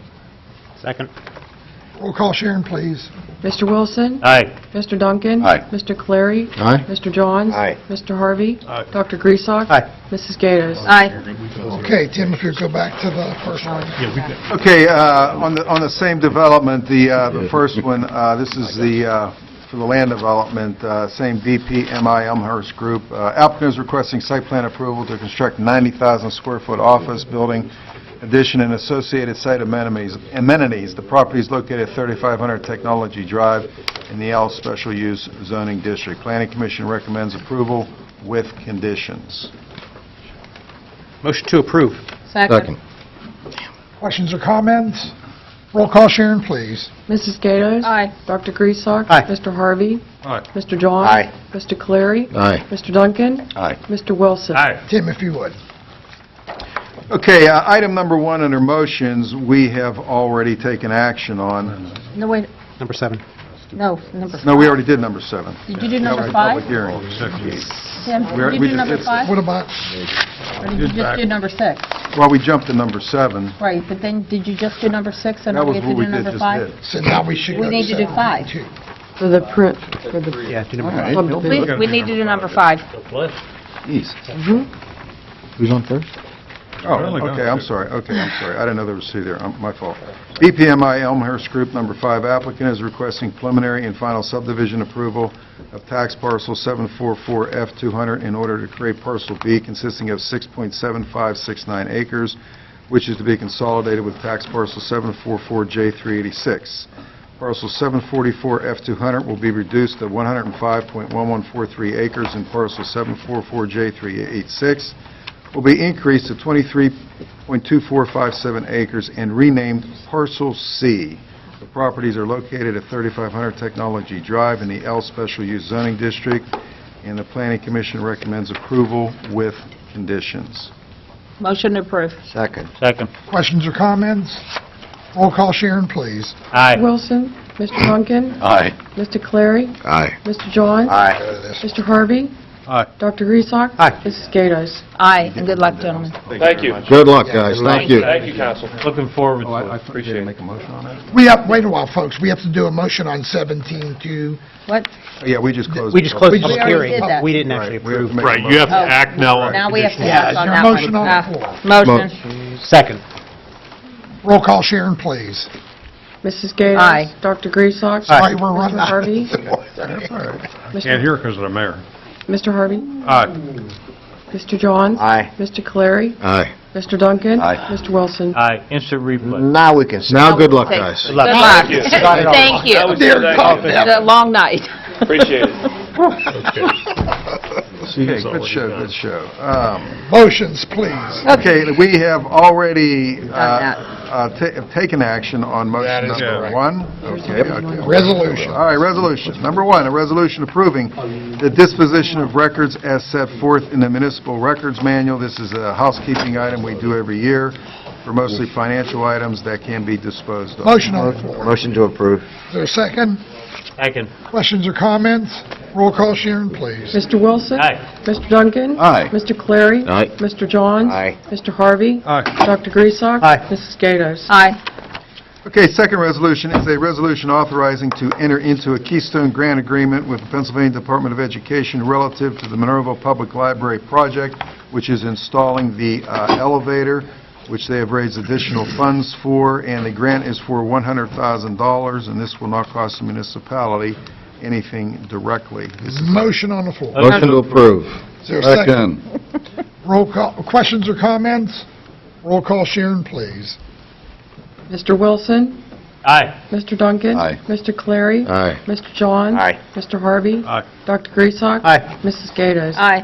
Tim, if you would. Okay, last resolution is a resolution authorizing nighttime milling, paving, and reconstruction work of Mosside Boulevard from Haymaker Road to State Route 22, Northern Pike from Pitcairn Road to State Road Route 22, and Haymaker Road, Route 22 to Beatty Road to minimize the impact on the high volumes of traffic, of daytime traffic, and to enhance traffic safety. Most people have probably seen the orange signs up. They have already... Felino Group, which has been subcontracted by PennDOT, has already started making the markings on the pavements, and they're doing a They were preliminary... raising the storm sewer. Right, they're doing a preliminary work Almost had it. as we speak. Motion to approve. Second. Questions or comments? No, just that this is being done by PennDOT, not by the municipality's money. Correct. This- So that these are all everyone PennDOT understands roads. that we're not doing that and not doing someone's road. Please. Right. Roll call, Sharon, please. Mrs. Gatos. Aye. Dr. Griesbach. Aye. Mr. Harvey. Aye. Mr. John. Aye. Mr. Clary. Aye. Mr. Duncan. Aye. Mr. Wilson. Aye. Thank you, Tim. Bob, if you would.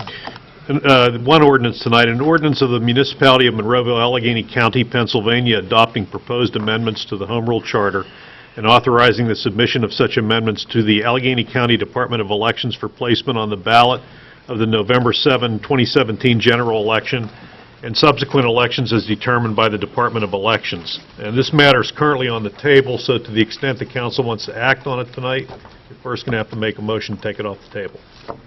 Motion to take it off the table. Second. Roll call, Sharon, please.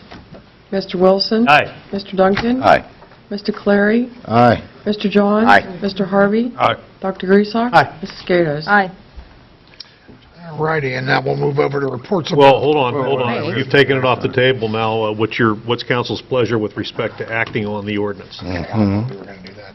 Well, I can follow up with, Councilman Griesbach mentioned last month mostly about choosing certain articles within the Home Rule Charter that we would submit to the Bureau of Elections, Allegheny County Bureau of Elections. And Mr. Ratcher and I have discussed, and I'm offering to council to put those items of, which is going to be Article 7 through 10, which would be...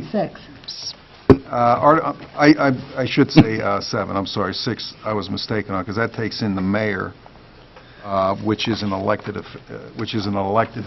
position, obviously, and this would have to do with personnel matters within this group, which would be Article 7, municipal manager, Article 8, municipal attorney, Article 9, administrative units, and Article 10, the police. And after doing some investigation, the way we would hand this into the Bureau of Elections is basically the way you see it on your revisions, and the Bureau of Elections would basically be the ones to word it. Now, those are a decent amount of items, I would think, handing into the Bureau of Elections, so whether they get them all in a referendum for the fall, we don't know. But the motion would be Articles 7, 8, 9, and 10 to submit to the Bureau of Elections, the revisions. Bob, any comment? Well, yeah, that's fine. That may in fact be too much. The Bureau of Elections, in formulating the questions, might not be able to get all of these on this time, which means that then, obviously, what doesn't get on this time would be first up next time. And then we'd follow through with the rest of the items, the amendments that have been made, so that eventually everything gets onto the ballot in subsequent elections. This kind of cleans up, though, some of the wording as far as employment, qualifications. Right.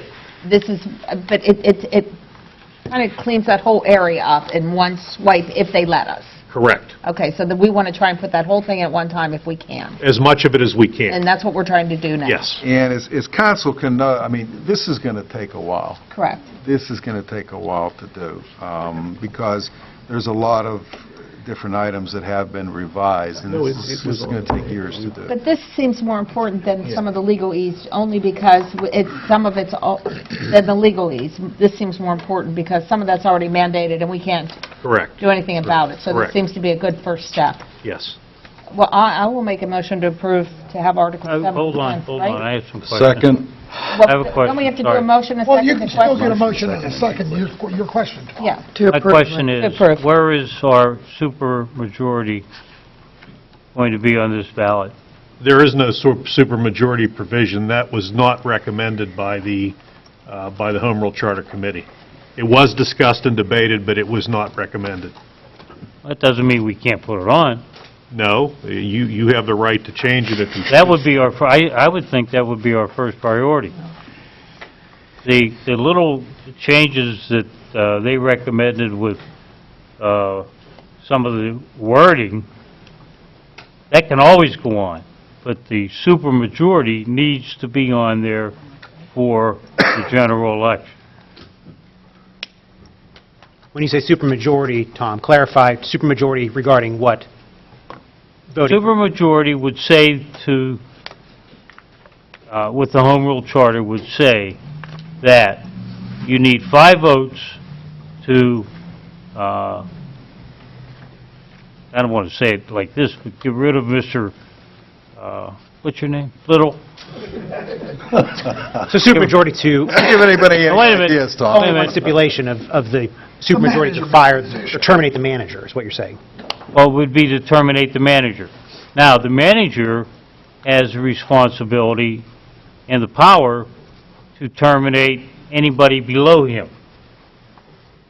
With the Okay? advice and So, consent of council. so if there's a 4-3 vote, or a 3-4 vote, or whatever it is, my point is that that supermajority needs to be there before we do anything else. I didn't know there was any discussion on that, but I don't know, the Home Rule Charter... You're saying no, Linda, why? Because I think we have to have further discussion on it before we put it out there. What do you mean? We have to put it out there. Well, no, we don't have to put it out there yet. Well, put it out there for the general election. It's not going to go on there. It's only going to be on the ballot in November, so it wouldn't even come into play until next year. Well, if we vote on it, it could be on the ballot in November. But what Mr. Ratzer is already telling us is Articles 7 through 10 may already be too much, and we're trying to do it as a group. Well, I think... Well, the first priority, excuse me, Bob. Sure. The first priority should be the super majority. But Because I right now don't feel I don't want to comfortable go through what happened with the last council, and it could have been avoided if the supermajority was in there. But I It was a nightmare for this community and for some of the folks on council. But- You should have learned your lesson then. You, Nick, you, Steve, and JJ. You should have learned your lesson then. Now, if you don't think that the supermajority is important, then we can go back to whatever happened in the last council. But as far as I'm concerned, if you don't support that, then I don't support anything else on the Home Rule Charter. But doesn't the wording in the article... The wording is nothing. Hold on. Doesn't The wording is nothing. the wording in Article 7 through 10, does that not then help fix the problems that occurred before? What are the problems? The education requirements and all of that would be taken care of. Okay, and so that would not have let's say happened. we do three. You do supermajority, educational requirements, and whatever other one you want to do, but the supermajority needs to be on the November ballot. Bottom line.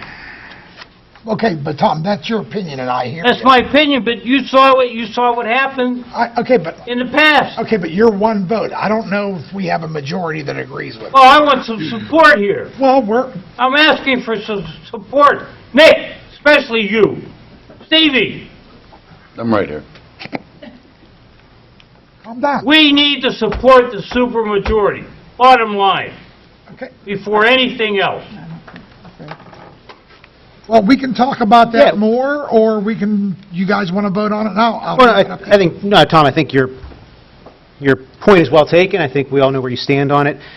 Just to clarify just for the listening audience, these recommendations by the Home Rule Charter, the Ad Hoc Review Board, they had numerous meetings, and they presented a document to us. That's on our website currently, and we're talking about Article 7 through... What is Article 7? Municipal manager, and I'll get everybody up to speed with everything, because I have it in front of me here. So, Article 7 is municipal manager, 8 is the municipal attorney, 9 is administrative units, and then 10 is... Police. That's police stuff. Police. And this is all on our website, and the pages we're talking about on the Ad Hoc Review Board document is pages 7, 8, 9. Well, let's read the ones you're considering. Sure. So municipal manager, what they have struck out is that, council shall, by ordinance, and I'll paraphrase some of it just to not, bore everybody, shall by ordinance appoint a municipal manager. What was there before, and now we struck out, was for an indefinite term and shall fix the compensation. So they struck that, and they updated some of the legal language we talked about earlier that the state has put in. And one of probably the biggest points that we talked about with some of the things that the community went through the last time that they did change that was the manager shall be appointed solely on the basis of executive and administrative qualifications and shall have had at least 5 years, before it was 3 years, now it's 5 years, experience. This is one of the problems we had before. The experience was in government administration, and that has been struck. So now it is 5 years as a manager or assistant manager or a combination thereof of a similar size and composed municipality. The manager shall have a bachelor's degree, a master's degree is preferred, in public or business administration or related field from an accredited college or university, and these prerequisites shall not be waived. So that was one of the issues that we kind of ran into. I support that, Nick. And I do as well. Mm-hmm. And to your point about a supermajority, I think this eliminates the need. That eliminates the need. That eliminates what? The need for a super vote, because that basically says the secretary can't come and sit there. Well, We couldn't experience the nightmare that we've experienced a few years ago if this was... If this wording and these four You know, items that's- was not there. And also, too, perhaps, if we can get this on the ballot, get it voted for, get it rolling, perhaps then is when we look at trying out the supermajority, because I think we might get into the point where we may be adding too many things. I think we've already, 7 through 10, I think we're actually asking for a lot. Okay, well, that's just the one. Those, read the others to me, please. There's a little bit, it goes on to the next section in there. It's still under Article 7. This next section was the acting municipal manager. This is another issue we kind of ran into, our history here. One of the changes they made was the appointed acting manager shall possess at least 3 years of governmental, business administrative, and supervisory experience and a minimum of a bachelor's degree from an accredited college or university, and these prerequisites shall not be waived. So that's just for the actual acting manager, a temporary manager like we've had in the past. And then it moves on, Section 8 is municipal attorney, and it basically just cleans up the language, whereas before in the Home Rule Charter they said that the attorney is considered an employee of the municipality, which I don't think that's ever been the case. I think we've always used independent contractors or subcontractors, just how Mr. Ratcher is currently. How is Mr. it Dice. today? Currently, how is that today? Well, currently, it says that the municipal attorney is an employee of the municipality. Currently? Yes. Okay. And So they're that's- changing it and to say- what Nick's saying is that's never been the case. Right. So they're leaving it as an option. It could be, it says, the new changes, be an employee of the municipality or retained on an independent contractor basis at the discretion of the municipality. And that's something we've been doing for decades. Let me ask you this then. Let's say that at some point, Mr. Ratcher is decided that it's time for Mr. Ratcher to leave, okay? And if you have the supermajority, then you need 5 votes Manager. in order to...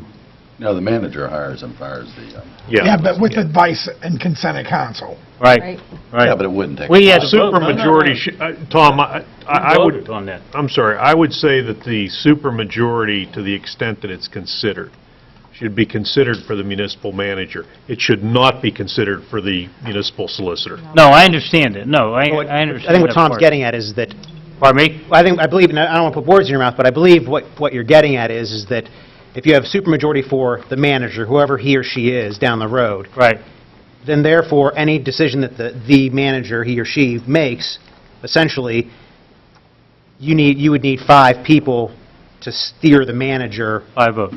5 votes. Right. Whereas now it's Now, 4. and So that would trickle, that supermajority would actually trickle Right. down. On the other to side, though, position. somebody said that, well, what if the manager wasn't effective in his position? Okay? Now, I believe that you'll get 7 votes at that point. You won't have an issue with 5 votes. If the person that we decide that is not doing their job, you're going to get 7 votes, or 6 votes. But you're still going to get rid of that person. But if the person's doing their job, and somebody stacks the deck like they did before, and the 5-2 would be the supermajority, would save that person from being replaced. Okay, just to help things along here, because we could probably go on this for hours. Thank you. I would like, if council, I'll start off with you, Linda. Are you in favor of a 5 majority for the manager position? And we'll go right down the line. Do it that way, or do we do it as he does a motion that he wants that and we vote? Well, you can do it that way. Let me just say one thing before we get into this discussion. This is about scheduling.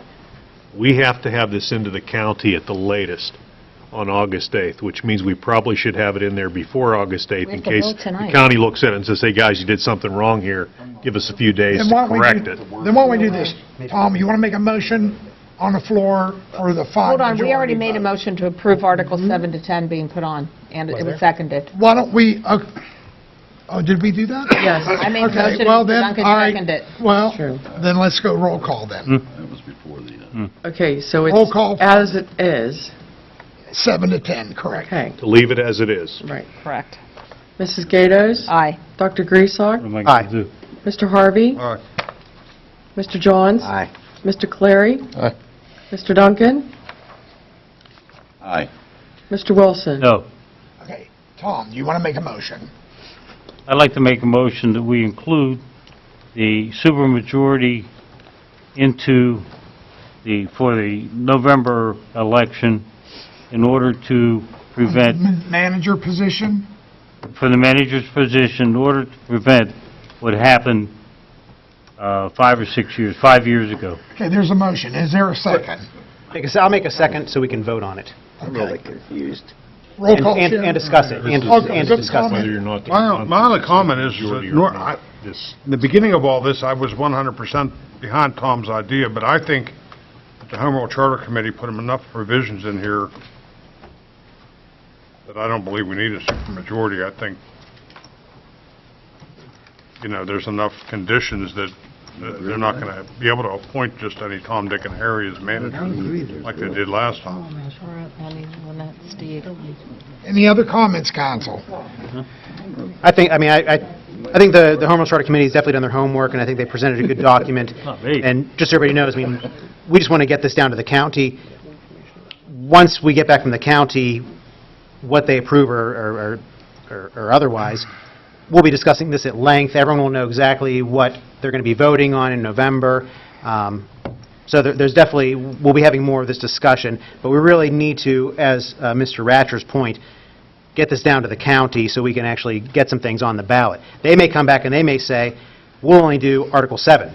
That's all we can fit, or less. I'm not sure exactly. And once it goes to the county, we talk about these referendum questions, it's up to the county. When you say we need to discuss it more, if it's voted upon tonight... No, we'll discuss more for the voters because it's going to be a voter referendum. We have So what you're saying is 7 through 10 would be discussed more in order to educate the voters? Actually, no. Once the county gets back to us what they Well, are whatever committing to they're put on going the to put ballot, on the ballot. we will Right. be fully discussing that and making sure the residents know exactly what the county has allowed us to put on the ballot, and we'll make sure that that's disseminated properly. Any other questions or comments, council? Roll call, Sharon, please. Make sure So- everybody knows what they're voting. You know what you're voting on. You're voting on the 5 majority for the manager. Roll call, Sharon, please. Mr. Wilson? Yes. Mr. Duncan? Yes. Mr. Clary? Yes? Mr. Johns? Sure. Mr. Harvey? I'm not even 100% sure what the hell I did. I'm sorry, I didn't... You I'm say sorry. no? I apologize. No. Dr. Griesok? No. Mrs. Gatos? No.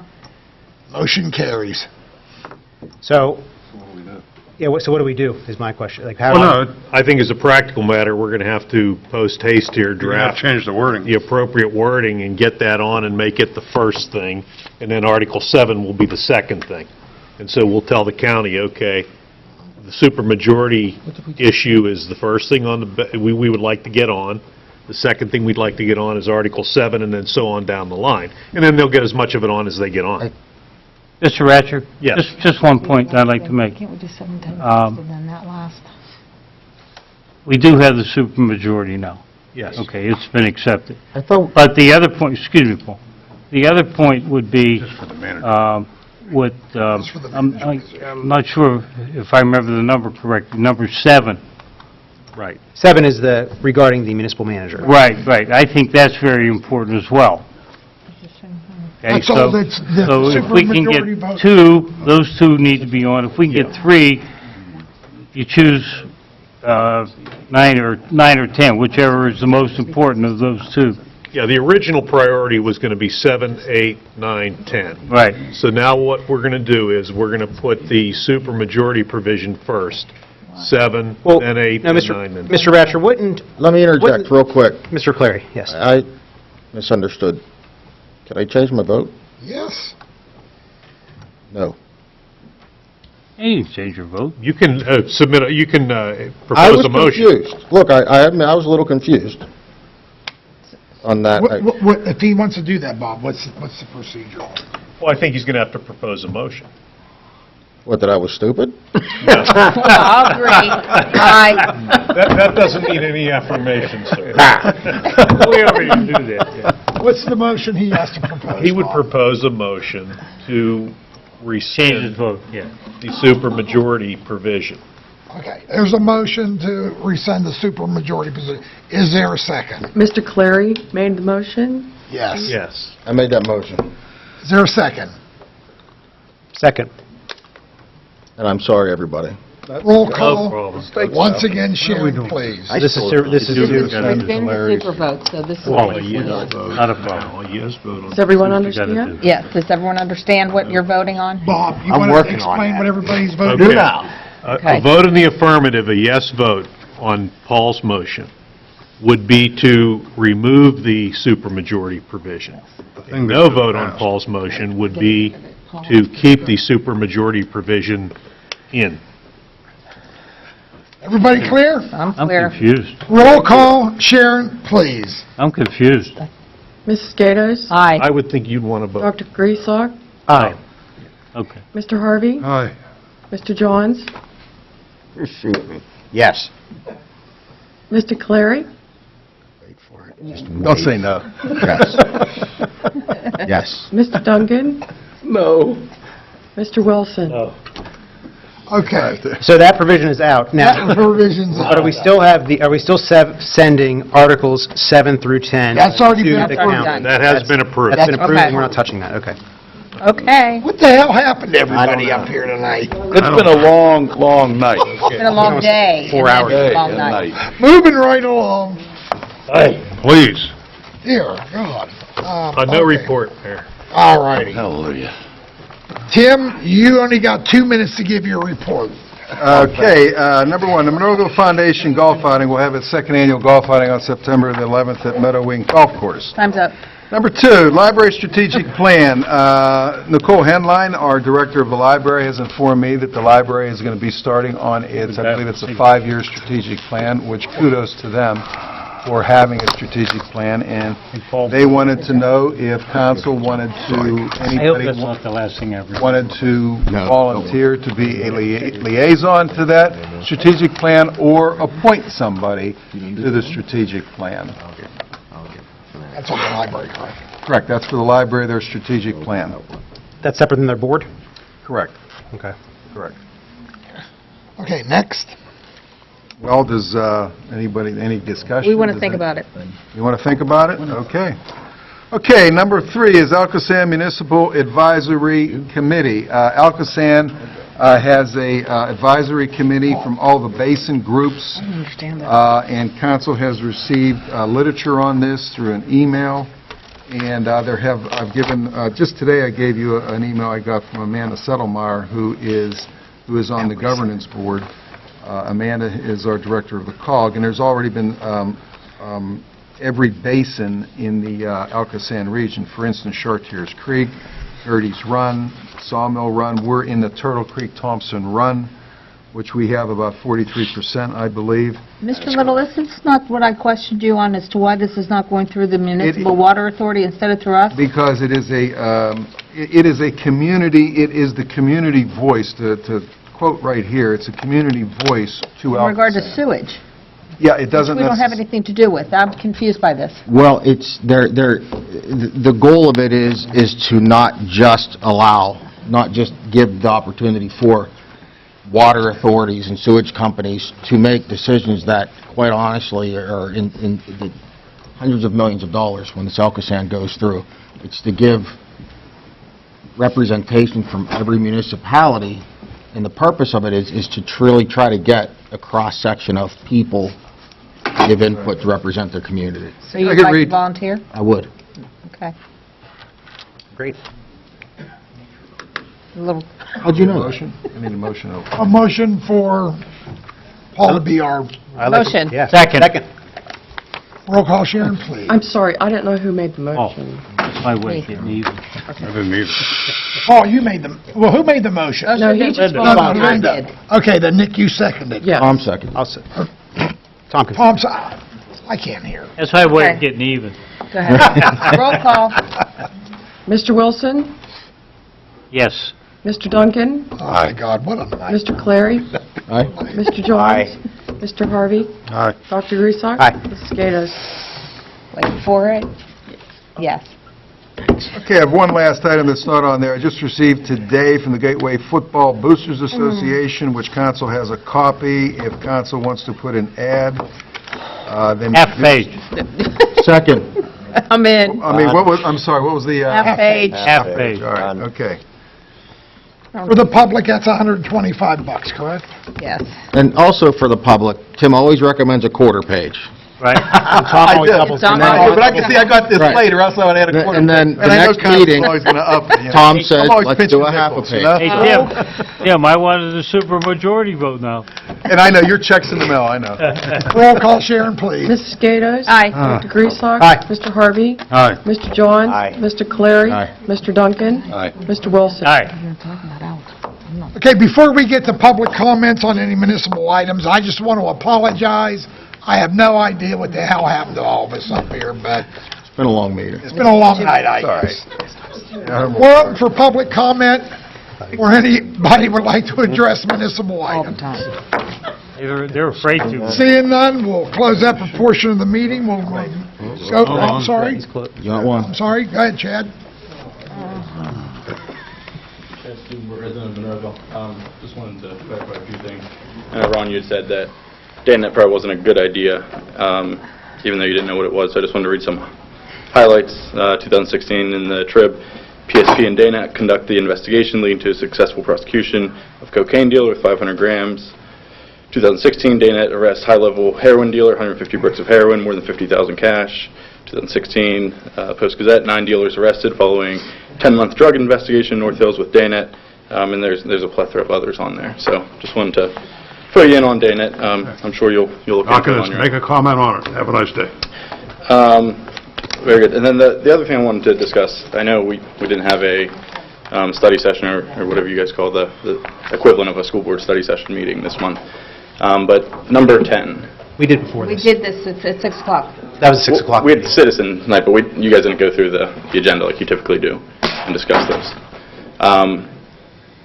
Number 10, you guys passed 7 through 10 this evening for the home rule charter. I just had a few questions, and I don't know if any of you guys can clarify for me some of the changes, or at least the reason behind the changes. So let me pull it up here. The one change is that when hiring, number 10, so that's the police. Under Chief of Police, it says we've crossed out had administrative experience. I was just wondering if there was any rationale behind taking administrative experience out of the... Nick, can you get that out? He's looking for Yeah. it now. It's on page 5, Nick. Page 5? Yep.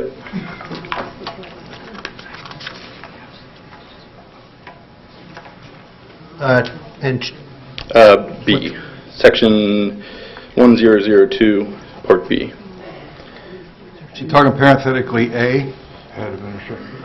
What's that? Chad, are you talking where it's parenthetically A? no, B. He's talking about B. B. Oh, B, I'm sorry. In red, it's scratch, had administrative experience has been crossed out. I just thought that would be pretty important for administrative positions. Well, and I can just read for the public. He added all the blue. It's in there, yeah. Where previously, the previous current, the way the home rule charter is written, it says, the person appointed, this is talking about the police chief. Yep. The person appointed shall have had administrative experience and a background of employment in the field of law enforcement and public safety. We So- used to read. That's how it used to read. Now to Mr. Stubenborg's question, they crossed out had administrative experience. And now what they have is, the persons appointed shall have a bachelor's degree either in criminal justice, public administration or related field, and 5 years' experience in law enforcement at a supervisory/administrative level. The ability to receive certification as a police officer in the Commonwealth of Pennsylvania, which is Act 120, or successor legislation. So they basically bundled that old Yeah, language okay. into the new language Right. and expanded on it. Very good. And then the only other question I have on that one is putting the civil service protections on the chief and deputy chief, which I know we don't have an assistant or deputy chief at this time. But could someone explain the reasoning between the...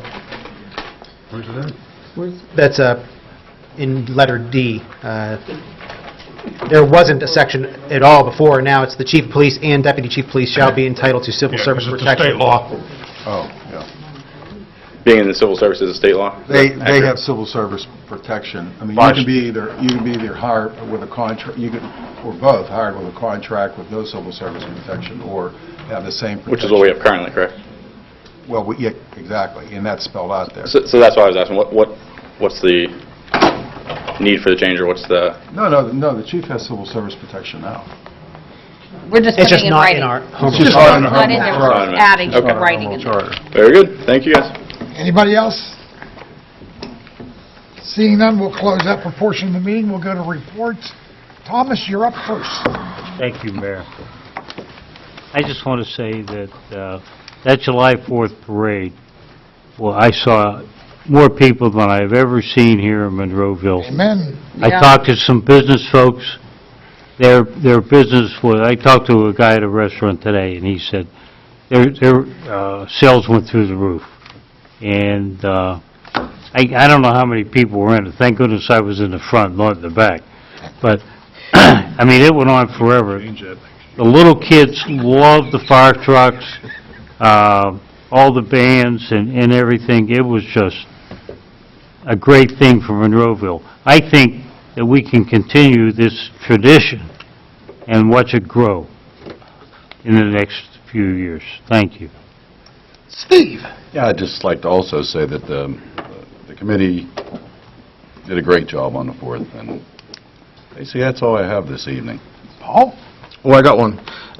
North American Martyrs Summer Festival starts this week.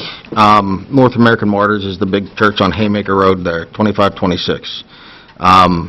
The festival starts July 12th and runs through July 15th. Wednesday and Thursday, they'll be open from 6 to 10 p.m., Friday from 6 to 11 p.m., Saturday 5 to 11 p.m.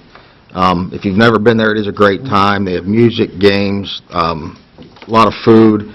Every night they have live music of a different sort, everywhere from a standard like band, trumpet band, to this year they're having a Poison, they act like, what's that called? Cover band. That was close. Cover band? Cover band.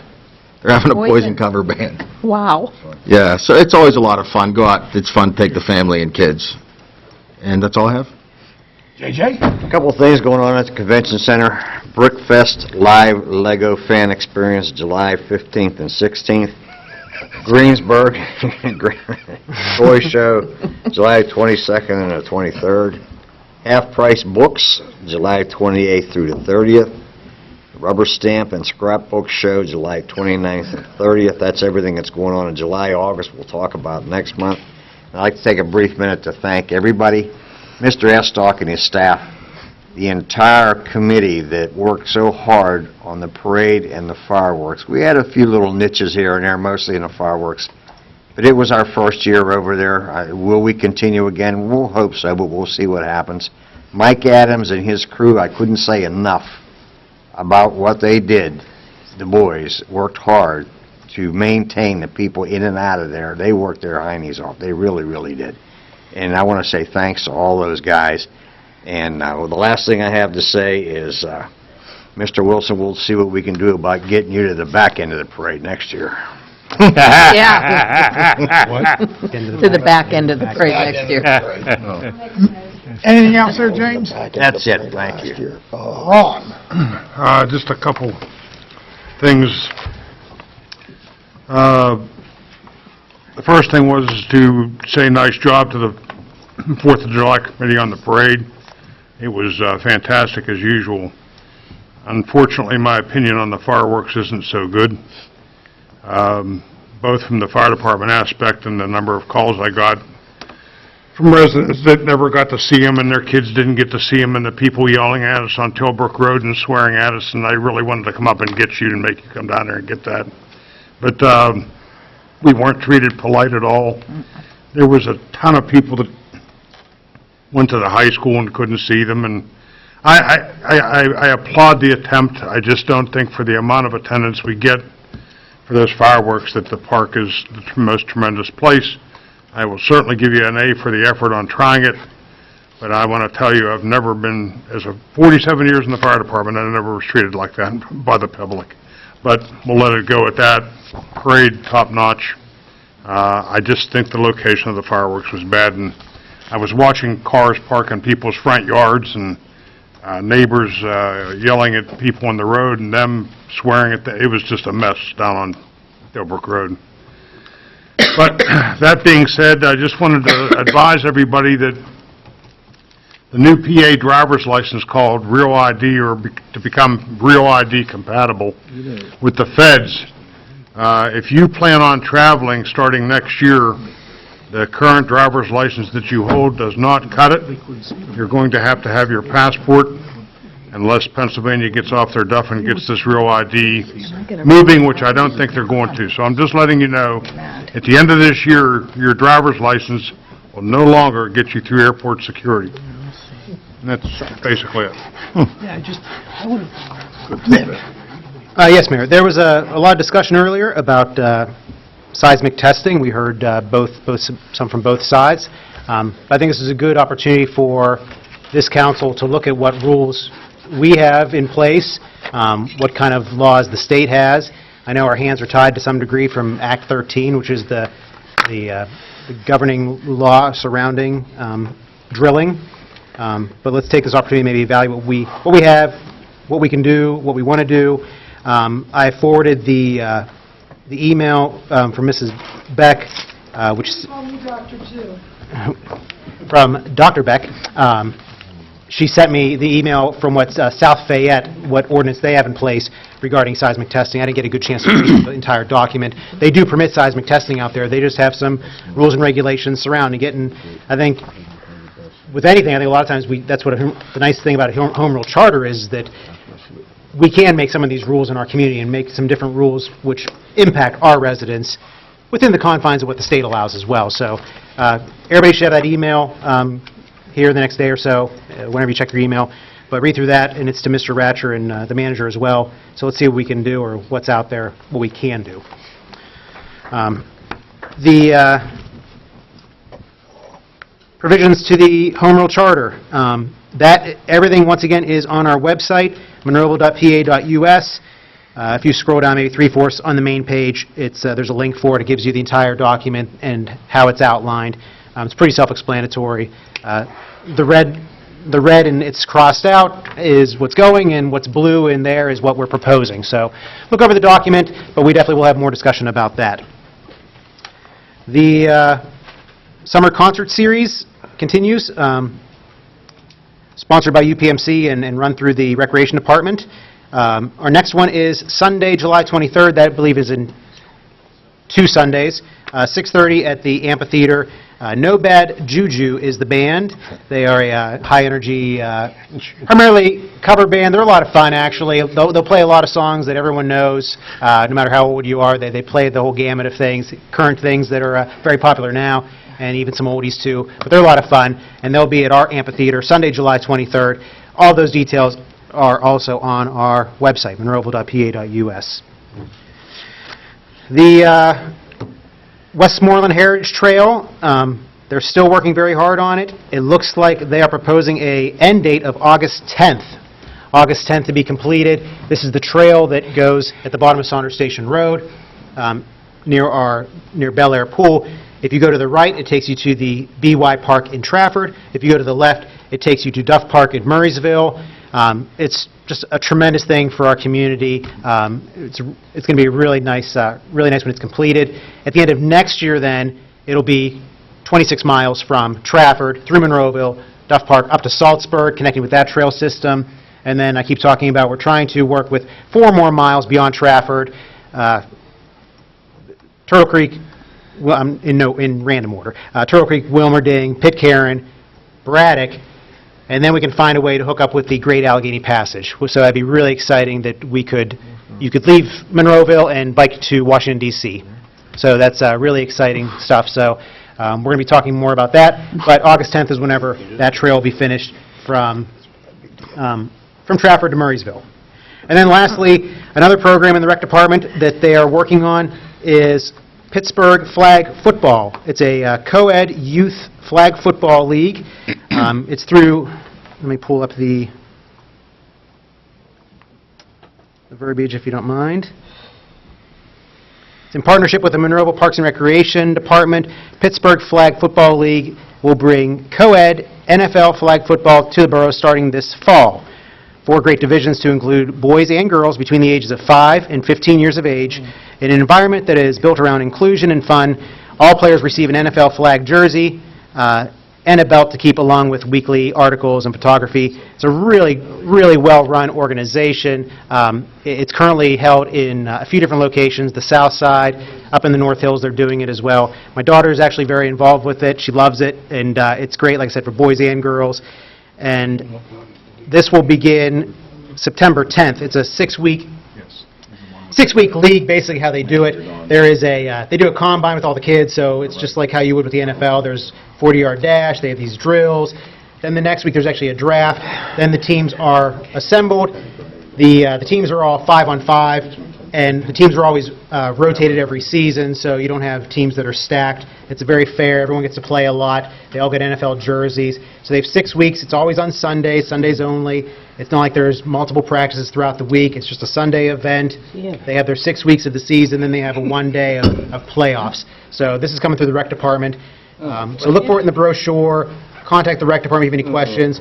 Or you can go online. You can register early. There's some early bird discounts. Pittsburgh Flag Football. It's pghflagfootball.com. But if you Google Pittsburgh Flag Football, it'll come right up. And we're trying to get this in Monroeville. Another great recreation program for the municipality. And sorry for taking so long. I apologize. We have Good info. We have the North American Martyrs Festival, which is this week. We won't be here before the next one, but St. Bernadette's Festival is then in August, the first week of August. And that is August 3rd through the 5th, I believe, I hope. Yes, August 3rd through the 5th, St. Bernadette's Festival as well, one of our other churches in the community. But the North American Martyrs Festival is definitely starting tomorrow. I drive by it. Of course, my daughters point out all the rides. It's a ton of fun, and so please come out and support those events. And then lastly, tip of the hat to the 4th of July committee, everyone involved with 4th of July, and they're certainly going to reevaluate and see how we can keep making it a great event. Nick, one more thing about Friday. How about Friday? At the senior center at 10 o'clock. Meet your councilman. That's going to be on my report, Tom. Oh, there's a coffee with council session, yes, which is something. I'm sorry. That's okay. I've got about 6 things for the center, so. Okay. Yeah, coffee with council session that we do multiple times throughout the year. It's a time for residents to talk to their elected officials. You can also get decaf I coffee. think. Yeah, Okay. and maybe a donut. Okay. They're not all You there at done? once. Correct.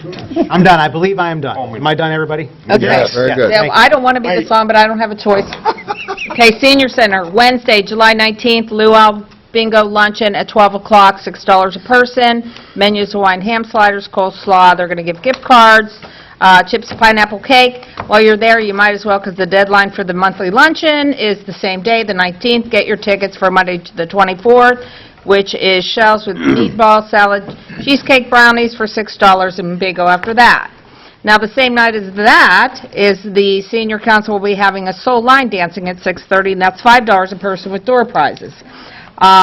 So you can see the Senior Center is very busy working in your favor to give you something very nice to do. So please go check them out.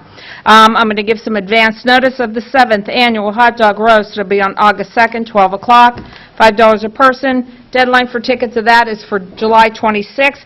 The grill master, Mr. Sedlak, will be there roasting hot dogs. We have a new grill this year. Enjoyment. New grill. I didn't know With a new grill. Is it That's the like grill or grill the grill? master. Excuse me, is there a hot dog eating contest at that, or? I'm not going to participate in that. I apologize. There was some really great news for one of Monroeville's own. His name is Joe Schultite. He was a freshman from Gateway High School, and he's one of 8 young men to qualify for the 14... Schulte. For the 14 and under division of the Junior Home Run Derby that is at the Major League Baseball All-Star Game in Miami. Wow. And I just want to wish him and his family all the best of luck, and I think everybody else would feel the same way. So, yay to him. All right, Joe. I would like to say thank you to the Police Department and the Public Works Department for the jobs that they did for our 4th of July stuff. I want to also thank the residents that came out to the parade as well. There were so many people there. I think everyone had a great time. I certainly want to thank the committee because that parade was ridiculously fantastic, and you saw so many kids just having a great time. The volunteers that are on that committee, they put in a lot of hours, and I think they really give a good show in the end. I am also another one that wasn't real happy with some of the things that I heard of the fireworks, but again, I thought it was something that was tried. I think there'll have to be a lot of discussion as to whether we would do that again or not. I know a lot of my residents on Tilbrook were not pleased as they took a lot of the wrath from that. But so also did our volunteer fire department, and they were there for everyone's safety, and the way that they were spoken to and treated I thought was terrible. And so I personally would like to thank them for their jobs and apologize for what they had to endure as well, because they didn't move the event. And lastly, I would like to put out best wishes to Mrs. Wilson on her recovery. Got that one. Yes. And Sorry. that's it. Got that, Tom. Thank you. Yeah, best wishes, obviously, Tom. You know, you have a great wife. And Tim, if you would... Your prayers and support are meaningful. Thank you. Amen. If you'll put this joint comp plan, the paper that we're given this evening, get that on our website for our residents. And I do want to thank Jimmy and all the crew that did work on the 4th of July committee. But again, I think for the people that made it into the park, had a great time. I've heard nothing but positives, and Jim, you guys did great on that. But at the same time, I've got a lot of calls, especially on the Tilbrook Road, when you had teenagers walking down Tilbrook with all that traffic on there. It was kind of dangerous. I also got a couple calls from some handicapped folks, said that they couldn't get nowhere near it, even some of our own residents left about 20 minutes, a half hour before they thought the fireworks were going to go off, found out they couldn't even get nowhere near it. The effort was unbelievable. I think, again, for the people that made it in, fantastic. Yeah. I do think we have to make a lot of discussion on that. I'm going to be blunt about it. I wouldn't recommend going back, just for the simple fact is, the 2,000 plus that I've heard was in the park, great time, but we turned away many times more of that. And we do get them from all over the area. I could tell you it was just Monroeville residents that was the only ones that looking at it, but everybody knows better than that. I mean, I don't know who we turned away or who got in, but I did hear from, I can't lie to you, quite a few folks, so... Again, this is open for discussion. As everybody knows, council, you make the final decision on where these fireworks are going to be shot off. So, with that, Tom, again, your wife is a great gal. She'll be just fine, bud. Thank you. Motion to adjourn. Motion. Second. All in favor? Aye. Thank you and good night. Good night. I'm like, no, because you're doing it, I'm like...